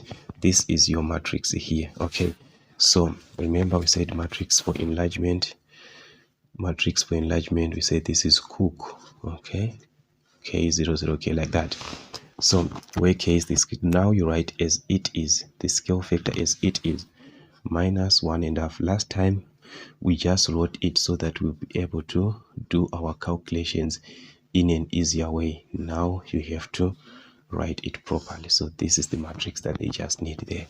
All right, just like that, guys. Okay, then the last part, which is on C, we are saying that a translation, which is 3 minus 4, so this is your translation vector, maps B onto B3. So this is your object, this is your image. Write down the coordinates of B3. Okay, so remember, this one, you can even do it on the diagram by movement, or you can apply the concept of a translation vector. Remember, I told you guys on translation that translation vector is equal to image minus object. Okay, TV is equal to image minus object. Thus, translation vector is equal to image, which is your B3. So that's B3 minus the object, which is B. So onto this, that's your image. So what do you need to calculate? You are given the translation vector, the object is there, B is the object, and here is your B is there. Okay, so all you need is to find B3. So you're going to substitute here, translation vector, that's 3 minus 4 is equal to the image, which is your B3. You do not know this B3, but you know the object, which is B. B is your object here, 3, 1. So you write it as a vector like this, 3, 1. Okay. Now we'll be able to find our B3, which is 3 minus 4. Back to your guys, you know, your addition and subtraction of vectors. So you can simply transpose this and it becomes a plus here, 3, 1. Okay, so that's our image, which is B3. So that means our B3, which is our image, is going to be 3 plus 3, which is 6, minus 4 plus 1, that's minus 3. So that's our R3. Now our B3, sorry. So we'll just write it as coordinates like this, B3, just as a point, which is 6 minus 3. Because remember, you took this B, it was a point like this. But when you wrote it here, you wrote it as a column vector. So it's the same thing. Now your answer is a column vector, but write it as a point. Then that's your point B3. So the question was just to write down the coordinates of point B3, not to mark this, just right. So this is your B3 at hand. So guys, as you can see, that's 12 marks for you, just like that. Just 12 marks, everything. So transformation, like I said, it can be one of the easiest if you revise thoroughly on it, as much questions as possible from your past exam papers, and also with the help of your YouTube there, you'll be able to understand this. But as for now, this is the best that we have for now in transformation, this platform that we have here. Anyways, let's see. The other part is number 10, where we are now given a quadratic function. So this is a quadratic. How do I know that this is a quadratic? Is the highest exponent, which is 2 here. So anyways, let us quickly answer the question. Find or calculate the value of P. So P is the value of Y, which corresponds when X here is what? When X is 3. Okay, so you simply have to substitute X is equal to 3 into the equation of Y is equal to 1 over 5 into 3 minus 2x minus x squared, which is this equation that we are given. So when X is 3, we just substitute that to be the value for P. So it's 1 over 5 into 3 minus 2 times, we said our X is what? Our X is 3. So it's 3 here minus 3 squared. So all you need is to simplify properly. And this is going to give us something like minus 12 over 5 from our calculator. That's minus 12 over 5, which is minus 1 comma 4. So that's our value for P. So P, that's minus 2 comma 4, not 1 comma 4. Yes, 2 comma 4. All right. So this is minus 2 comma 4 here. All right. Then draw the graph of. We are already given the grid and everything, so it's to draw this graph, and simply the issue of marking out the points. So it's to understand the scale that you're given here. We are given in the y-axis it's 0.5, 1, 1, so it means each box represent like 2 boxes here represent 0.1. So it's 0.1, 0.2, 0.3, 0.4 up to 0.5. So 2 boxes represent 0.1, and here in the x is 1, 2, it's normal, this one. Okay, so let's mark our points, guys.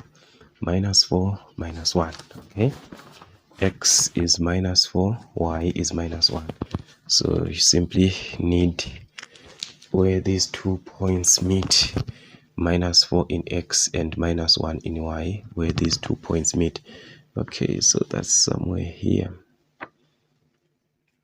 So that's your minus 4, minus 1. You mark the point. Okay. Minus 3 is 0. When x is minus 3, y is a 0. So which means this is directly at what? Directly at B, at minus 3. Okay. Minus 2, 0.6. So this is minus 2, 0.5 here. So 0.6, remember, I told that each box represent, 2 boxes represent 0.1. So minus 2 and 0.5, you count 2 boxes up. 1, 2. So this is your 0.6. 2 boxes from what? From 0, 5. 2 boxes going up. Okay, so that's minus 2 and 0, 6. Minus 1 and 0, 8. Okay, that's minus 1, 0, 8. So just count 2 boxes before 1. Okay, that's 1, 2, just 2 boxes before 1. That's your 0, no, not 2 boxes. This is 0, 5 here. 1, 2, 0, 6. 1, 2, 0, 7. 1, 2, 0, 8. So this is your 0, 8 here. This was 0, 9, but this is 0, 8. So it's actually 1, 2, 3, 4. 4 boxes below 1, or 1, 2, 3, 4, 5, 6, or 6 boxes above 0, 5. Okay. Then that's 0 and 0, 6. So this is a point where x is 0 and y is 0, 6. So remember 0, 5, 1, 2 boxes. So it's 1, 2 here. That's our 0, 6. Just count 2 boxes above that. Then 1 versus a 0. 1 versus 0, that's we are at 1 here. That's 1 versus 0 here at 1. Okay, 2 and minus 1. X is 2 and y is minus 1. So where this minus 1 here and 2. Okay, somewhere there. Okay, is that exactly? Guys, there's too much light. I'll end up being blind here. Anyways, I hope that's exactly where it is. And the last point, remember the one that we calculated, 3 and minus 2, 4. So 3 here and minus 2, 4. So actually this is minus 2, 5. So minus 2, 4 is 1, 2 boxes actually. Okay, 2 boxes before minus 2, 5. That's your minus 2, 4 here. Alright, so that's what we had, 3 and minus 2, 4. So all you need is to join these points properly. So make sure that your hand is inside the curve. So I'm going to start with these points here. Okay, so you can draw a much smoother curve than the one that I'm actually having here. So here we are going to a 10 point. So this is actually your turning point here. This is actually your turning point here. This one is directly at that point because there are 2 points before that point. Okay, so that's it. All right, so you can draw something that is much smoother than this. You can actually have a smoother curve than this. So what I'm saying is that when you're given 2 points like this, then there's a point in between. That is where those points should be drawn at. It's different from that diagram. If you still remember, there's a graph that we did together where there were 2 points like that, and I said don't join them direct like that. Okay, but here it's an advantage. There's a point, then a point. So that is your reference turning point. Okay, this one in between these two, so that's your reference turning point. Okay, so that's how the curve was going to look like. And you need to also write the equation of the curve. Y is equal to 1 over 5 into this was x squared, or 3 minus 2x squared. That's 3 minus 2x minus x squared. All right, so all you need is to write down the equation of the graph properly. I think that's all we had. And let's see another question. By drawing a suitable tangent, estimate the gradient. So take note, guys, this is an estimation. Whatever that you're doing is not exact. We are not obtaining the exact gradient here. Yes, it can be exact. Yeah, that it can be. But here it's an estimation. Okay, find the gradient of the curve where x is equal to what? Where x is equal to 0. Okay, so I have to fit my graph here where x is equal to 0. That is at this. So you mark a point on the graph. So definitely on this side there's nothing here. So our graph is here. So at x is equal to 0, go straight to the graph which is at this point. Then you draw a suitable tangent at that point. So like this, we to the point where it meets the curve at this point here. We draw a suitable tangent here. Okay, just make sure you draw a suitable tangent. Okay, so according to me, that's my suitable tangent. Make sure that it just meets this point. Okay, with this point you are going to locate 2 points of your choice. Take note, it's an estimate, so you take any 2 points of your choice which are located on this line, which is your tangent. So the first point, which must be your preference point, is that point where x is equal to what, where it must be part of your working, so that at least your gradient can be at least into the range, because you're supposed to obtain something in the range. So our x is what, 0, and at that point here at x is equal to 0, y was 0,6. so that's the first point I'm going to take. Okay, so this is C. Okay, so I'm going to take the point where x is equal to 0 there, and we said y corresponds with the 0,6. Okay, so that's my point. I move on to another point. Just choose any point as long it is on this line. So here I can locate this point here, 2, 0 here, it's on this line. So I've got 2, 0, that's me. I don't know as for you if that is okay. Just choose any 2 points. So here I'm going to find the gradient now with these 2 points. So remember that gradient is actually the change in y over the change in x, which is y2 minus y1 over x2 minus x1. Okay, so that is y2, that's a 0 here, minus y1 0,6 over x2, that's our x2, which is 2, minus x1, which is a 0. So all you need is to use your calculator properly. That's minus 0,6 over 2, and I'm going to obtain minus 0,3 as my gradient. So I don't know according to you what is your gradient, but as for me, that's what I had. And it's not like that is the accurate. That is why they said estimate. Okay, so you're supposed to do proper things so that you can obtain full marks. Okay, then on D, use the graph to solve the equation. Okay, f of 3 into minus 2x minus x squared is equal to minus 0,5. Okay, I want you to see something here. The whole of this part here is the one that we drew. This one, that is the one that we drew. Okay, and they are now saying it is equal to minus 0,5. So all we need is to draw the line of y, because this represents y. Remember, y is equal to this, so you can substitute this with what, with y. So y is equal to minus 0,5. So you draw the line of y is equal, remember this is a straight line. You have to revise your lines, guys. Y is equal to minus 0,5. It's a straight line, just like x is equal to 3. It's a straight line. Okay, so where do we have this line where y is what, is minus 0,5 here?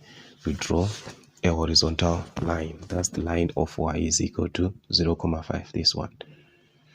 Okay, direct at 0,5. That is the line that you're going to have. So y is equal to minus 0,5. So the question is for us not to draw, but to solve the equation. So where is the equation? The equation that we are solving, we are saying at these two, when they are equal, that is the point of intersection of the two graphs, the graph of this and also the straight line, at their point of intersection here, that is where your solutions are going to be located. But how do we take this? Okay, how are we going to have this? You simply draw straight lines straight to the x-axis, in the x-axis. Okay, so this point to the x-axis, and also this point where they meet to the x-axis. That is where your solutions are going to be. So this is 3 comma 1 2 3 4 5 6. So according to my graph, this is minus 3 comma 6. Okay, that is according to my graph. Okay, so this is the item 1. The item 1. Okay, so we said our x here is corresponding with minus 3 comma 6. So our x is minus 3 comma 6, or another one here.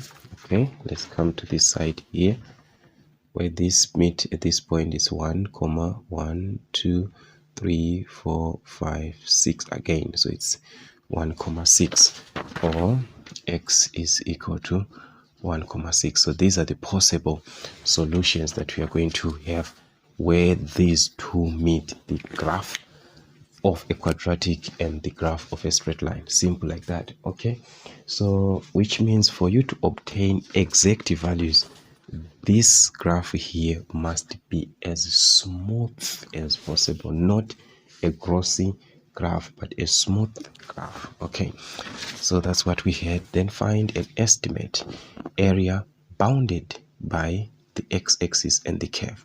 Bounded by the x-axis and the curve, just between. This is your x-axis here and this is your curve. So in between these, that is where they are saying find your area. Okay, this is your x-axis like this. Okay, this is your x-axis, this one.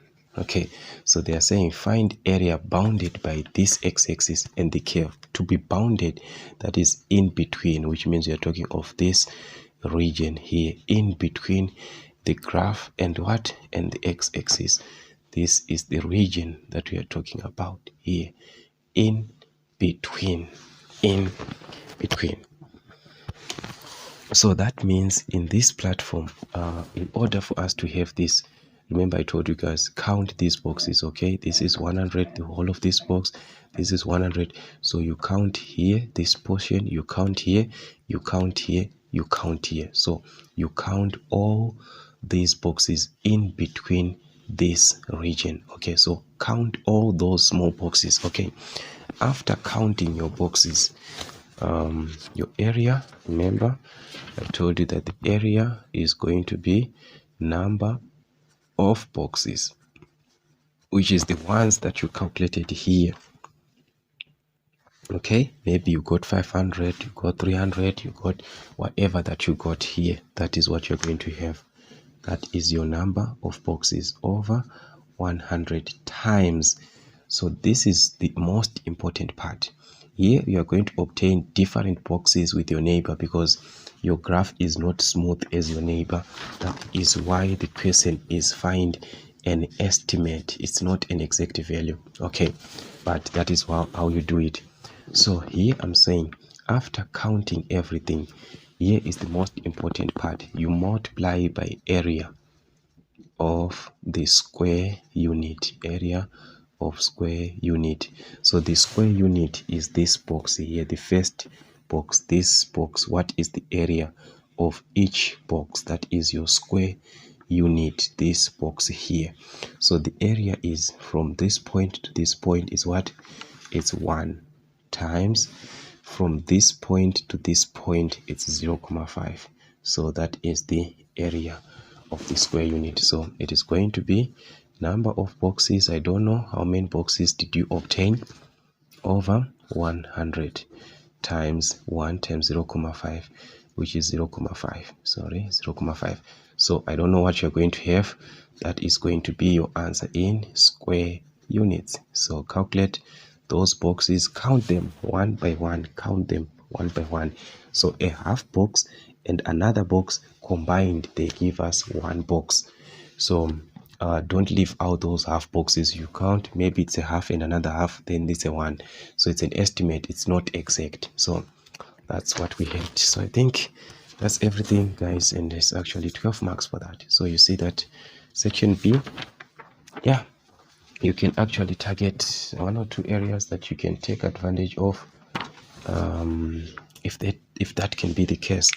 with you, and I don't know what is best with you. Okay, anyways, we are given there a diagram which is a vector actually that we have, and we are given O to A. It's a diagram that we are given vector OA. So let's just indicate here and then arrow here, that is OA. O to A is 10A. OB, take note this one is O to B here, that is O to B, that is where this vector ends. OB is 10B. Okay, M is the midpoint of OA, so they are saying M here is the midpoint of OA, so which means from O to M here it's half of this 10, which is 5A.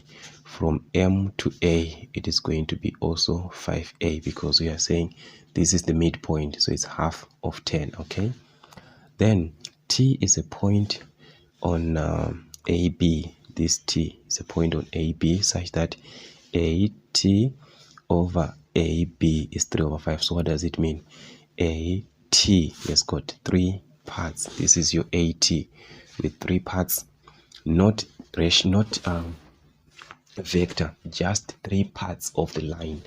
Okay, and AB has got 5 parts. From A to B it has got 5 parts, so which means it's 5 minus 3. We obtain 2 parts. From T to B we are going to have 2 parts of the whole line of AB with 5 parts. Okay, that one does not matter actually. I'm going to explain this later on. And okay, MTP is a straight line, and OB these are straight lines. Okay, expressed in terms of A and B, vector AB. Okay, so that's our AB here. So remember, vector, guys, all you need is the route that we are going to take from A back to B. So we are going to move this way from A to O, then O to B. Okay, so this is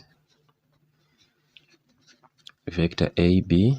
So we said we are going to move from A to O, then O to B. So that is A to O plus OB. Okay, so from A to O, this is the direction which is we are opposing actually, because remember our arrow was going this way. So now we are opposing the whole of this 10A. So it's going to be a negative 10A because we are opposing the direction. So it's minus 10A plus OB. We are maintaining the area going the same direction of the arrow, so it's plus 10B. If you don't understand this, make sure that you watch the introduction of vectors so that at least it can be a little bit refined. Okay, so that's your AB, and let's move on to AT. So to find AT, guys, we can actually take advantage to say from A to B is 3 parts, then AB is 5 parts, so AT is 3 over 5, or you can just manipulate this formula here. This is our formula that we are given here, that's AT over AB is 3 over 5. So you can simply manipulate this since we want to calculate AT. Therefore, multiply by AB both sides, multiply by AB both sides. This can cancel. So AT is equal to 3 over 5 of what? Of AB. Now it's a vector. Or you can simply take it from that ratio. From A to T is 3 parts. AB is 5 parts, so it's 3 over 5 of AB, just like that.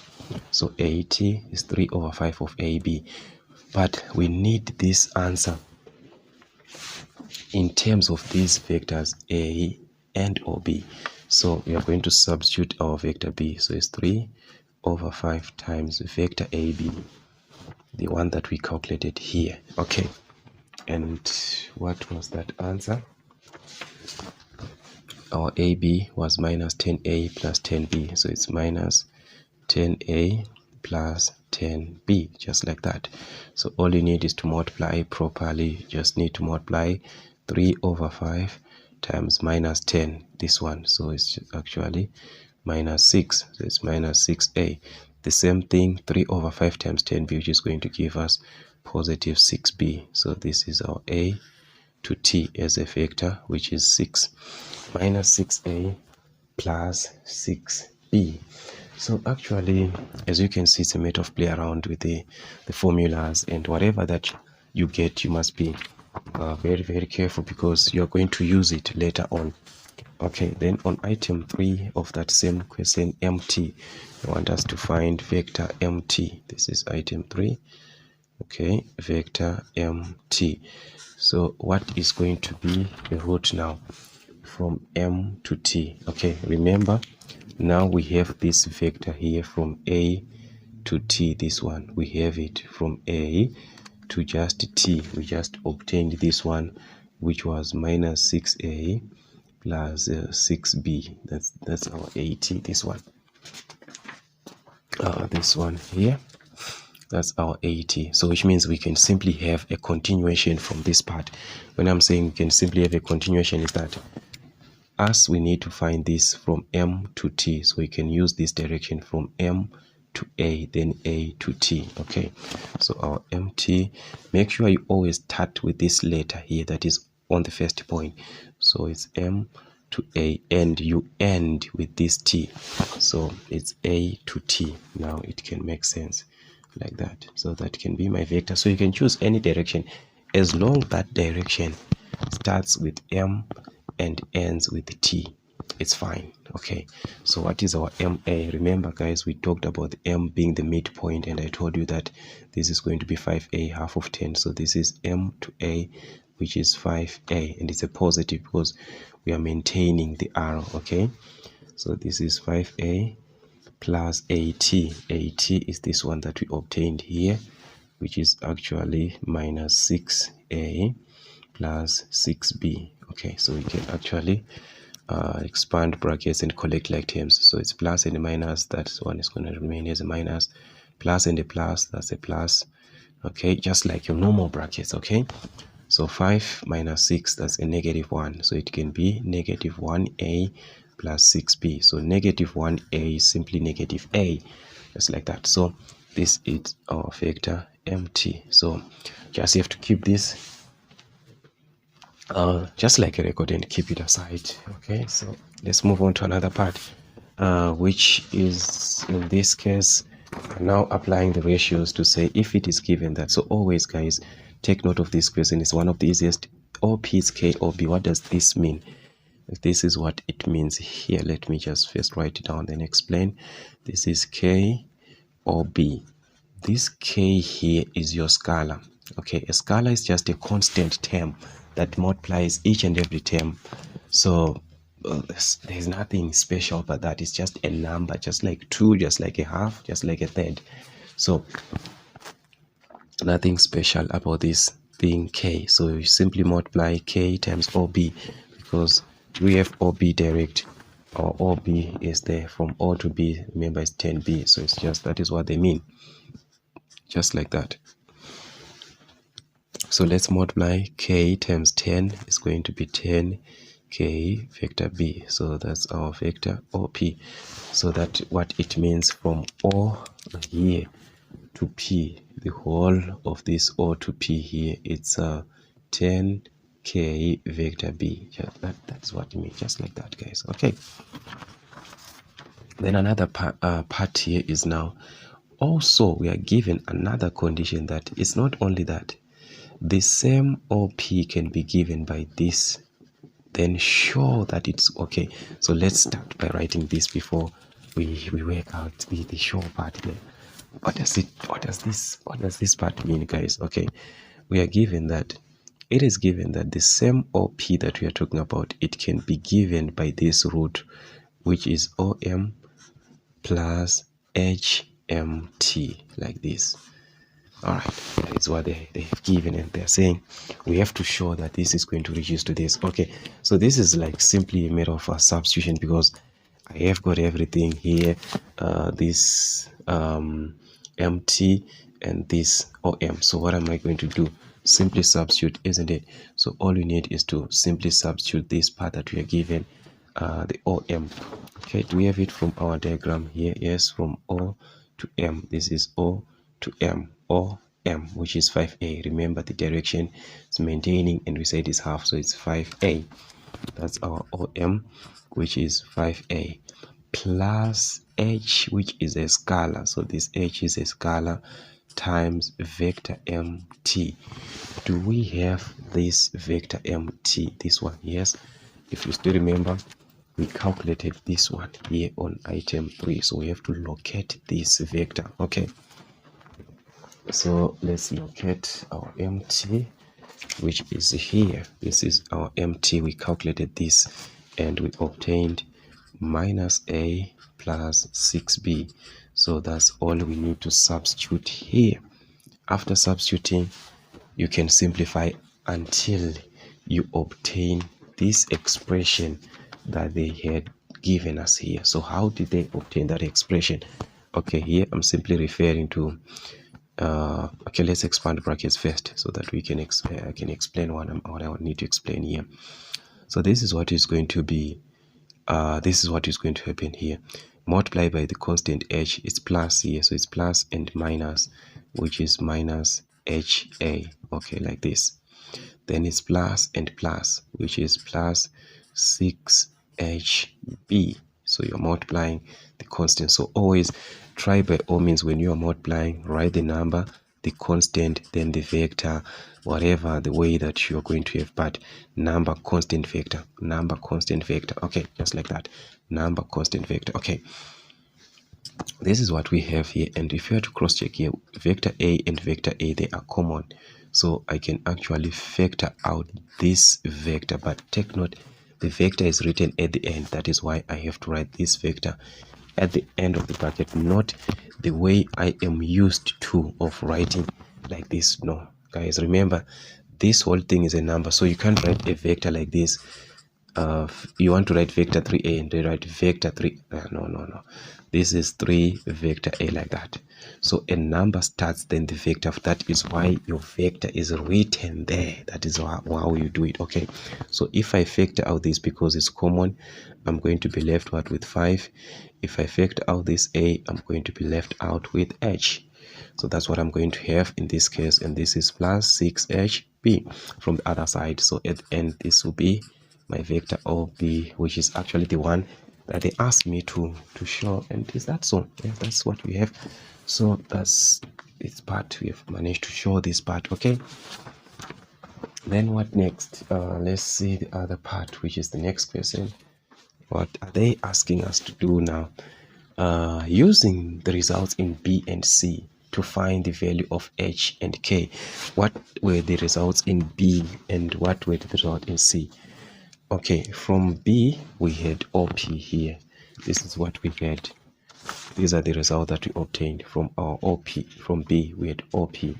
From C we had OP. So these two, they must have something in common. Remember I talked about equal vectors. Okay, let me put it this way. This is our D. Remember I talked about equal vectors, guys, that you can equate equal vectors. In this case I'm referring to vector OP being equal to vector OP. Okay, the first vector OP that we had, I'm just going to rewrite this as an advantage for us to understand what is happening. Where did I put that OP? Okay, here is my OP. That is my first OP, this one from B, which was 10k vector B, like this. Okay, then I'm having another OP from another calculation, which is this one that we calculated and ended up showing that is going to give us this, and we ended up with 5 minus HA plus 6HB. This is what we ended up with from another OP, which is the same as the same vector OP. So what does it mean, guys? It means that these two vectors are the same. These two. So here I do not have A, I just have B. So I can rewrite this as OP is equal to 0 vector A plus 10kb, so that I can easily equate the constants. Remember, we have to equate here from our first OP what is affecting vector A. This one, this is our vector A, and this is your vector A here. Okay, so you equate these terms, this one, this 0 here, you equate it to this constant which is affecting vector A, and it's 5 minus h. So you formulated an equation. Doing or applying the same thing, we are going to affect your vector B here, your vector B here. So what is corresponding here? It's plus 10k. So you just take this as it is, which is 10k. Okay, here is plus 6h. You equate the two. You equate, they are equal. They are equal. Vector A is equal to vector A. Vector B is equal to vector B. So by doing this, you have formulated equations that you're supposed to solve. That's it. Just formulated your normal equations that you're supposed to solve. So it's a matter of now cross-checking your equations. Yes, they are simultaneous equations, but here I can take advantage of this equation because I'm just having one unknown value. So I can just take advantage of that to find the value of h. Just transpose your h is going to be 0 plus h, which is equal to 5. So h is equal to 5. So if h is equal to 5, then I can take advantage of that also to substitute that h, which is equal to 5 here, because I have the value now. So that means 10k is equal to 6 times 5, which is 30 here. So I can divide by 10 by 10. That's the value of k, which is going to give us 3. So these are the values of h and k, just like that. Just like that, guys. All right. So these are the typical questions actually, how they ask these questions, and you have to be very, very careful. Okay, then the last question on this number 11 is to express OP in terms of B. Now they just need OP in terms of B. How is this possible? If I am to cross-check back here, remember we had OP, which was 10KB, and this one. So they are saying that we must write this OP in its simplest form. So how am I going to do this? Remember, let's say you choose this one. Actually, you must obtain the same answer either way. So from this one, we are saying our k, we obtain that the value of k here is what? Our value of k is 3. This is the value of k, which is 3. Okay, so that means I'm going to simply substitute here 10 times 3b, like that. So 10 times 3, that's 30 vector b. So that's my OP.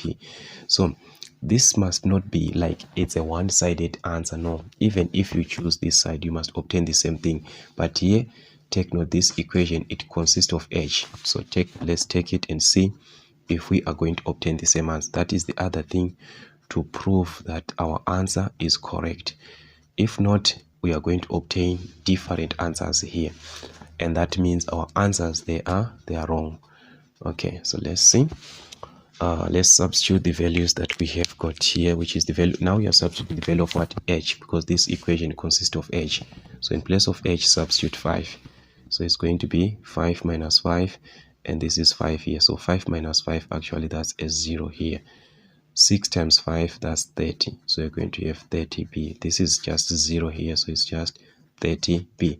So as we can see, we are obtaining the same answer for both OP. So whether you chose to work with this one or you choose to work with this one, you are going to obtain the same answer. So it's not like a type of equation that you're supposed to freak out. No, just use the values as they are, just like that. Okay, simply like that. And we have got our number 12 there, which is part of statistics. It's actually statistics there that you are given. Okay, where we are given the heights of 60 children were recorded. Below is an incomplete frequency and frequency density result. So it's not just a frequency, it's consisting of the two, the frequency and the frequency density. Okay, the question is to state the model class. Okay, remember, the model class is the class with the highest frequency. So all you need is to cross-check on your frequencies here. These are the frequencies that we have.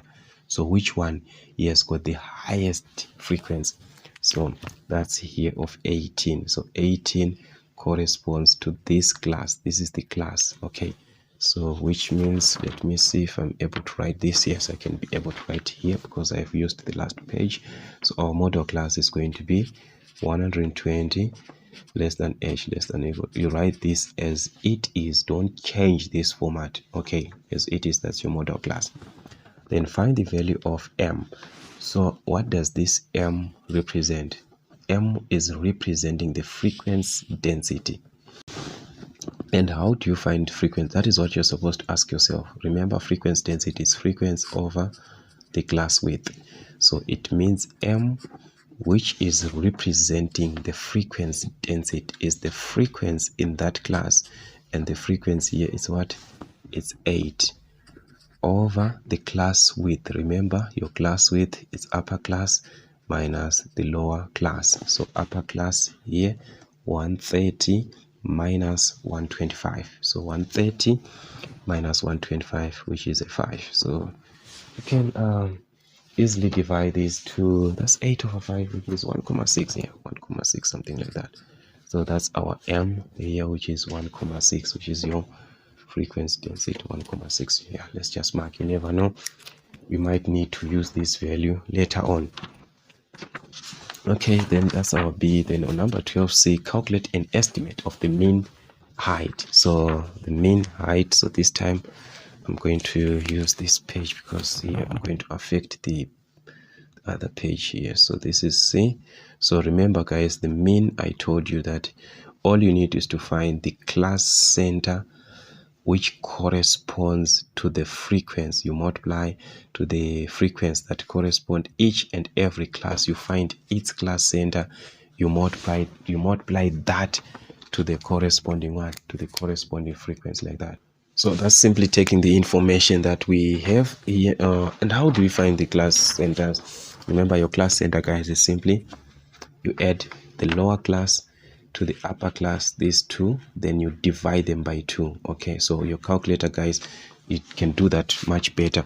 So on your calculator, depending on the calculator that you're using, if you're using those DAL, the DAL, guys, you have to help that calculator. Okay, just make sure that you help it. How do you help your calculator? Just put brackets like this, then divide by 2. That's your class center. But if you're using any advanced calculator, just use as it is on your calculator like this. It can be able to give you an answer direct. Okay, so that's the class center. You add the 2, then you divide by 2. That's how you find the class centers, simply like that. So the first one is going to be 110 plus 120 divided by 2, which is going to be 115, then times the frequency. So class center times frequency.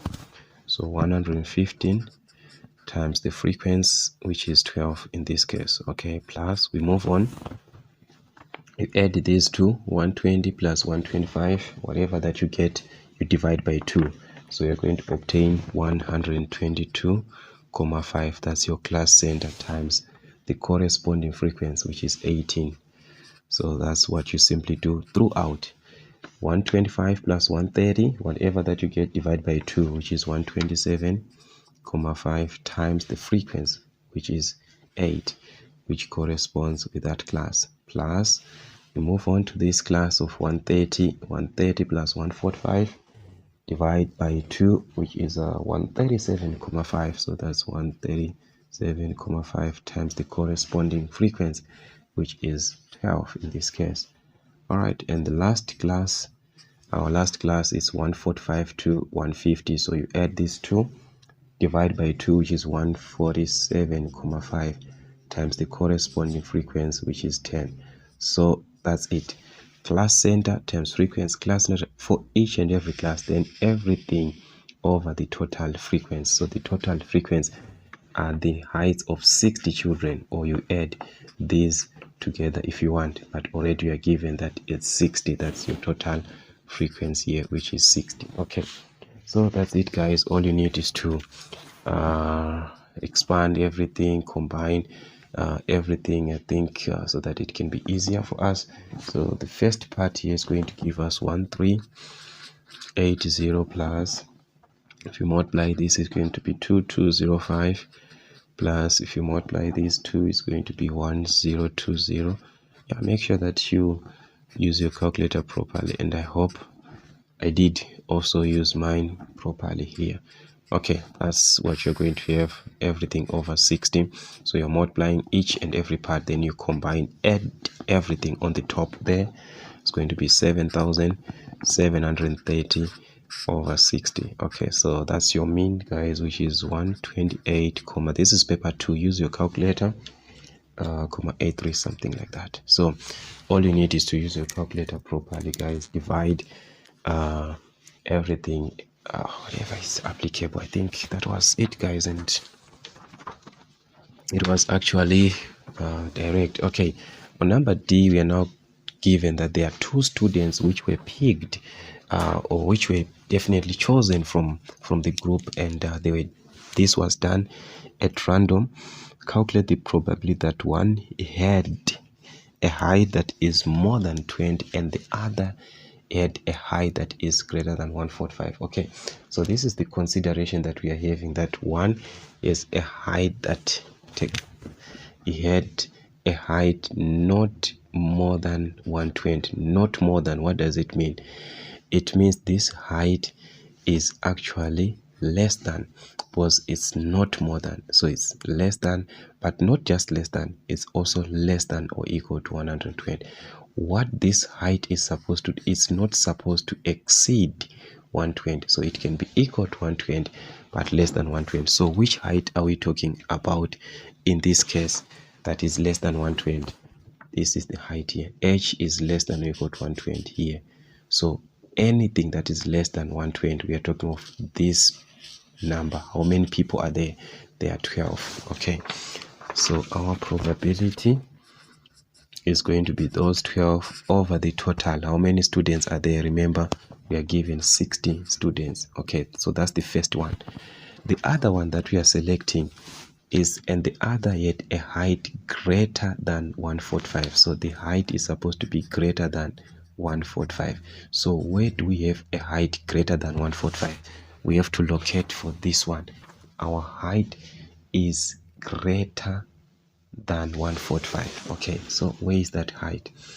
Here it is less than or equal to 145, but when you have to locate at this point, H is greater than 145 but less than or equal to 150. So this is the height that is greater than. Here if you write 145 is less than H, it means H is greater than 145. That is what it means, just the other way.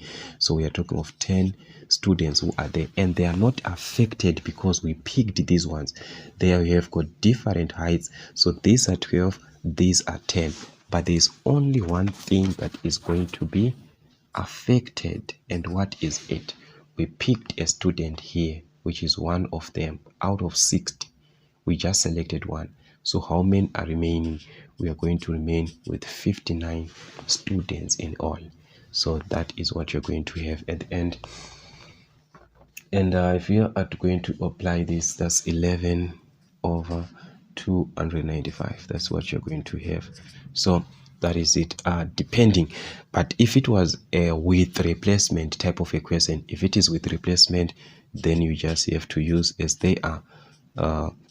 That is for with replacement.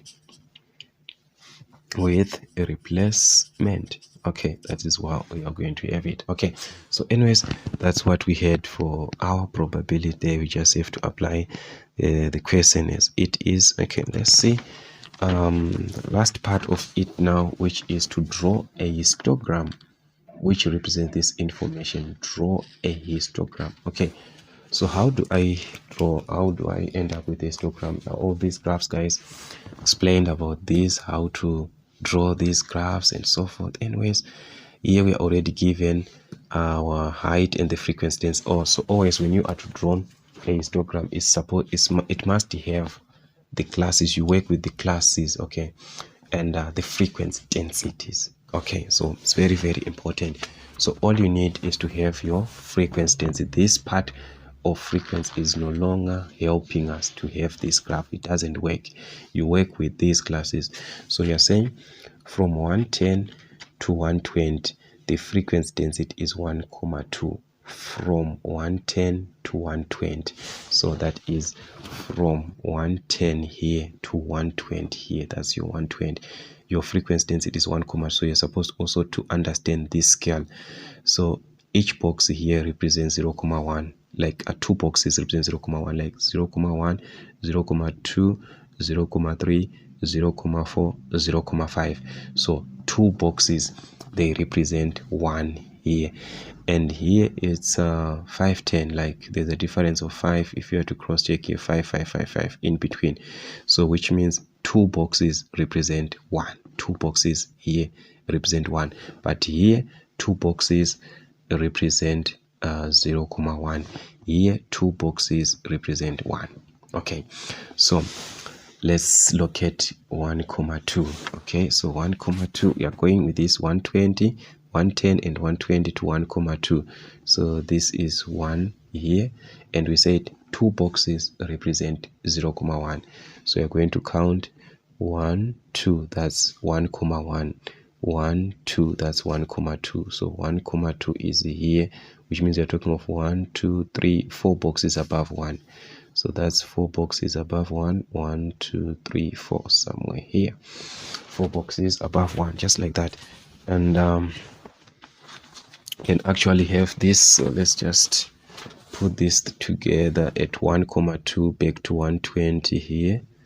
So we must draw okay, something like this. So it's supposed to be, remember this is histogram, guys, and it's not like this they are going to be the same throughout. No, all we must have is a clear box here. So this is the first part. Okay, so this is our first 122, 110 to 120, and it's versus frequency density of 1, 2. Then another one, it's 120 to 125. So as you can see, the type of the class, like how the width of the class is going to determine the width of what of the box. So here it's 120 to 1,5. So it's here. So you don't maintain this. So it's you work with what you're given. So 120 and 125, and it's 3,6. 3,6, which is 120 here, 125. So you go straight to 3,6. This is 3,5 here. So 3,6. Remember, each 2 boxes represent 1. So it's 1 2 boxes here. That's where we have it. So you join straight from 120 to that 3,6. Okay, straight from 120 here in that same line that we are already with, because we are already at 120, like that, up to 3,6. You do the same from that 3,6, join up to 125. So you join back to 125 like this. All right, so this is your 120, 125. So you're joining these lines back to these two, and you join them at the end here. It must be a closed figure, okay, like this. So that's what we're going to have, a 3,6 and versus what, these two. Okay, just like that. And the other one is 125 to 130, 125 to 130, and it's versus this that we calculated. Remember, we calculated this 1,6. So 120 and 130, 125 and 130 here, 125 and 130 versus 1,6. So this is 1,5 here. So 1,6, count 2 boxes, 1 1 2. So you just count 2 boxes here. Okay, because remember we said each unit is represented, like 0,1 is represented by what, by 2 boxes. So this is going to be here somewhere there. All right, that's where we are going to have it. And this is 1,6, just 2 boxes above 1,5. So it's 125 and 130, 2 boxes. Okay, 120, 120, 125 and 130 there. So it must be clear, everything must be clear there. Okay, then 130 and 145 is a 0,8. 130, 145, 130 here, 145 here. So you see, this difference here is because of the class width. So don't panic or don't freak out about that one. Okay, so 130 and 145 here, and it's 0,8. Okay, so 130, 145 here, and it's 0,8. So this is 130 and this is 0,5 here. So 0,8 we need, that's 1 2, 0,6, 1 2, 0,7, 1 2, 0,8. Yeah, somewhere here, 0,8, 1 2, 1 2 3 4. Yeah, so it's actually something like 4 boxes above what, above 0.5 here. 1 2 3 4, because this is our 0.5 here.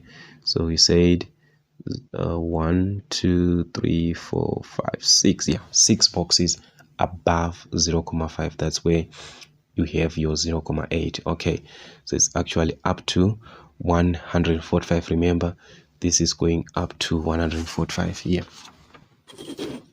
130 to 145. So this must be in the same line here up to 145, which is somewhere here.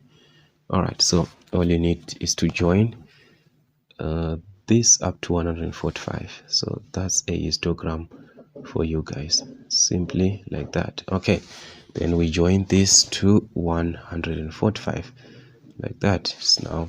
So that's how it looks. So each and every box is going to depend with how it looks like from this presentation. Okay, then 145 to 150, that's, as you can see, it's between this 145 150, and the frequency density is what is 2.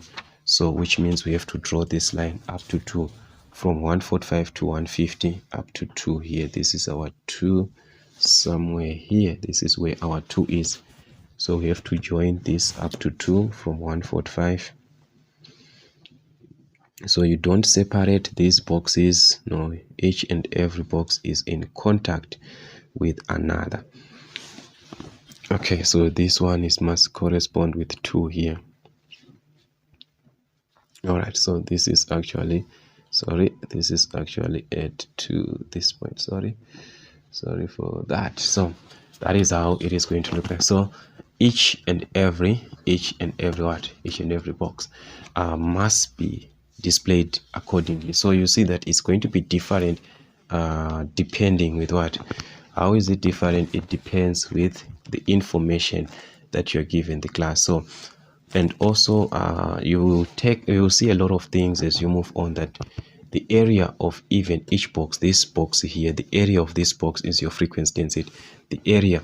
So actually these are some of the important things that you're supposed to note and to have when you're answering other questions to come. But all in all, that's what we had, and it is a different from if you are working with a bar chart or a bar graph. Okay, a bar chart or a bar graph, you are going to space the graphs and they'll be evenly spread, like you are spreading them evenly. These ones, they are not evenly spread. And also these ones, this type of a graph, which is the histogram, it follows, or it falls under grouped data. This is grouped information. When you are writing 1 to 10 to 120, it's a grouped information, a grouped data. Okay, so anyways, we've got more questions, guys, more question papers to work on. I think if you didn't understand this one, then you just have to hope for another question to come.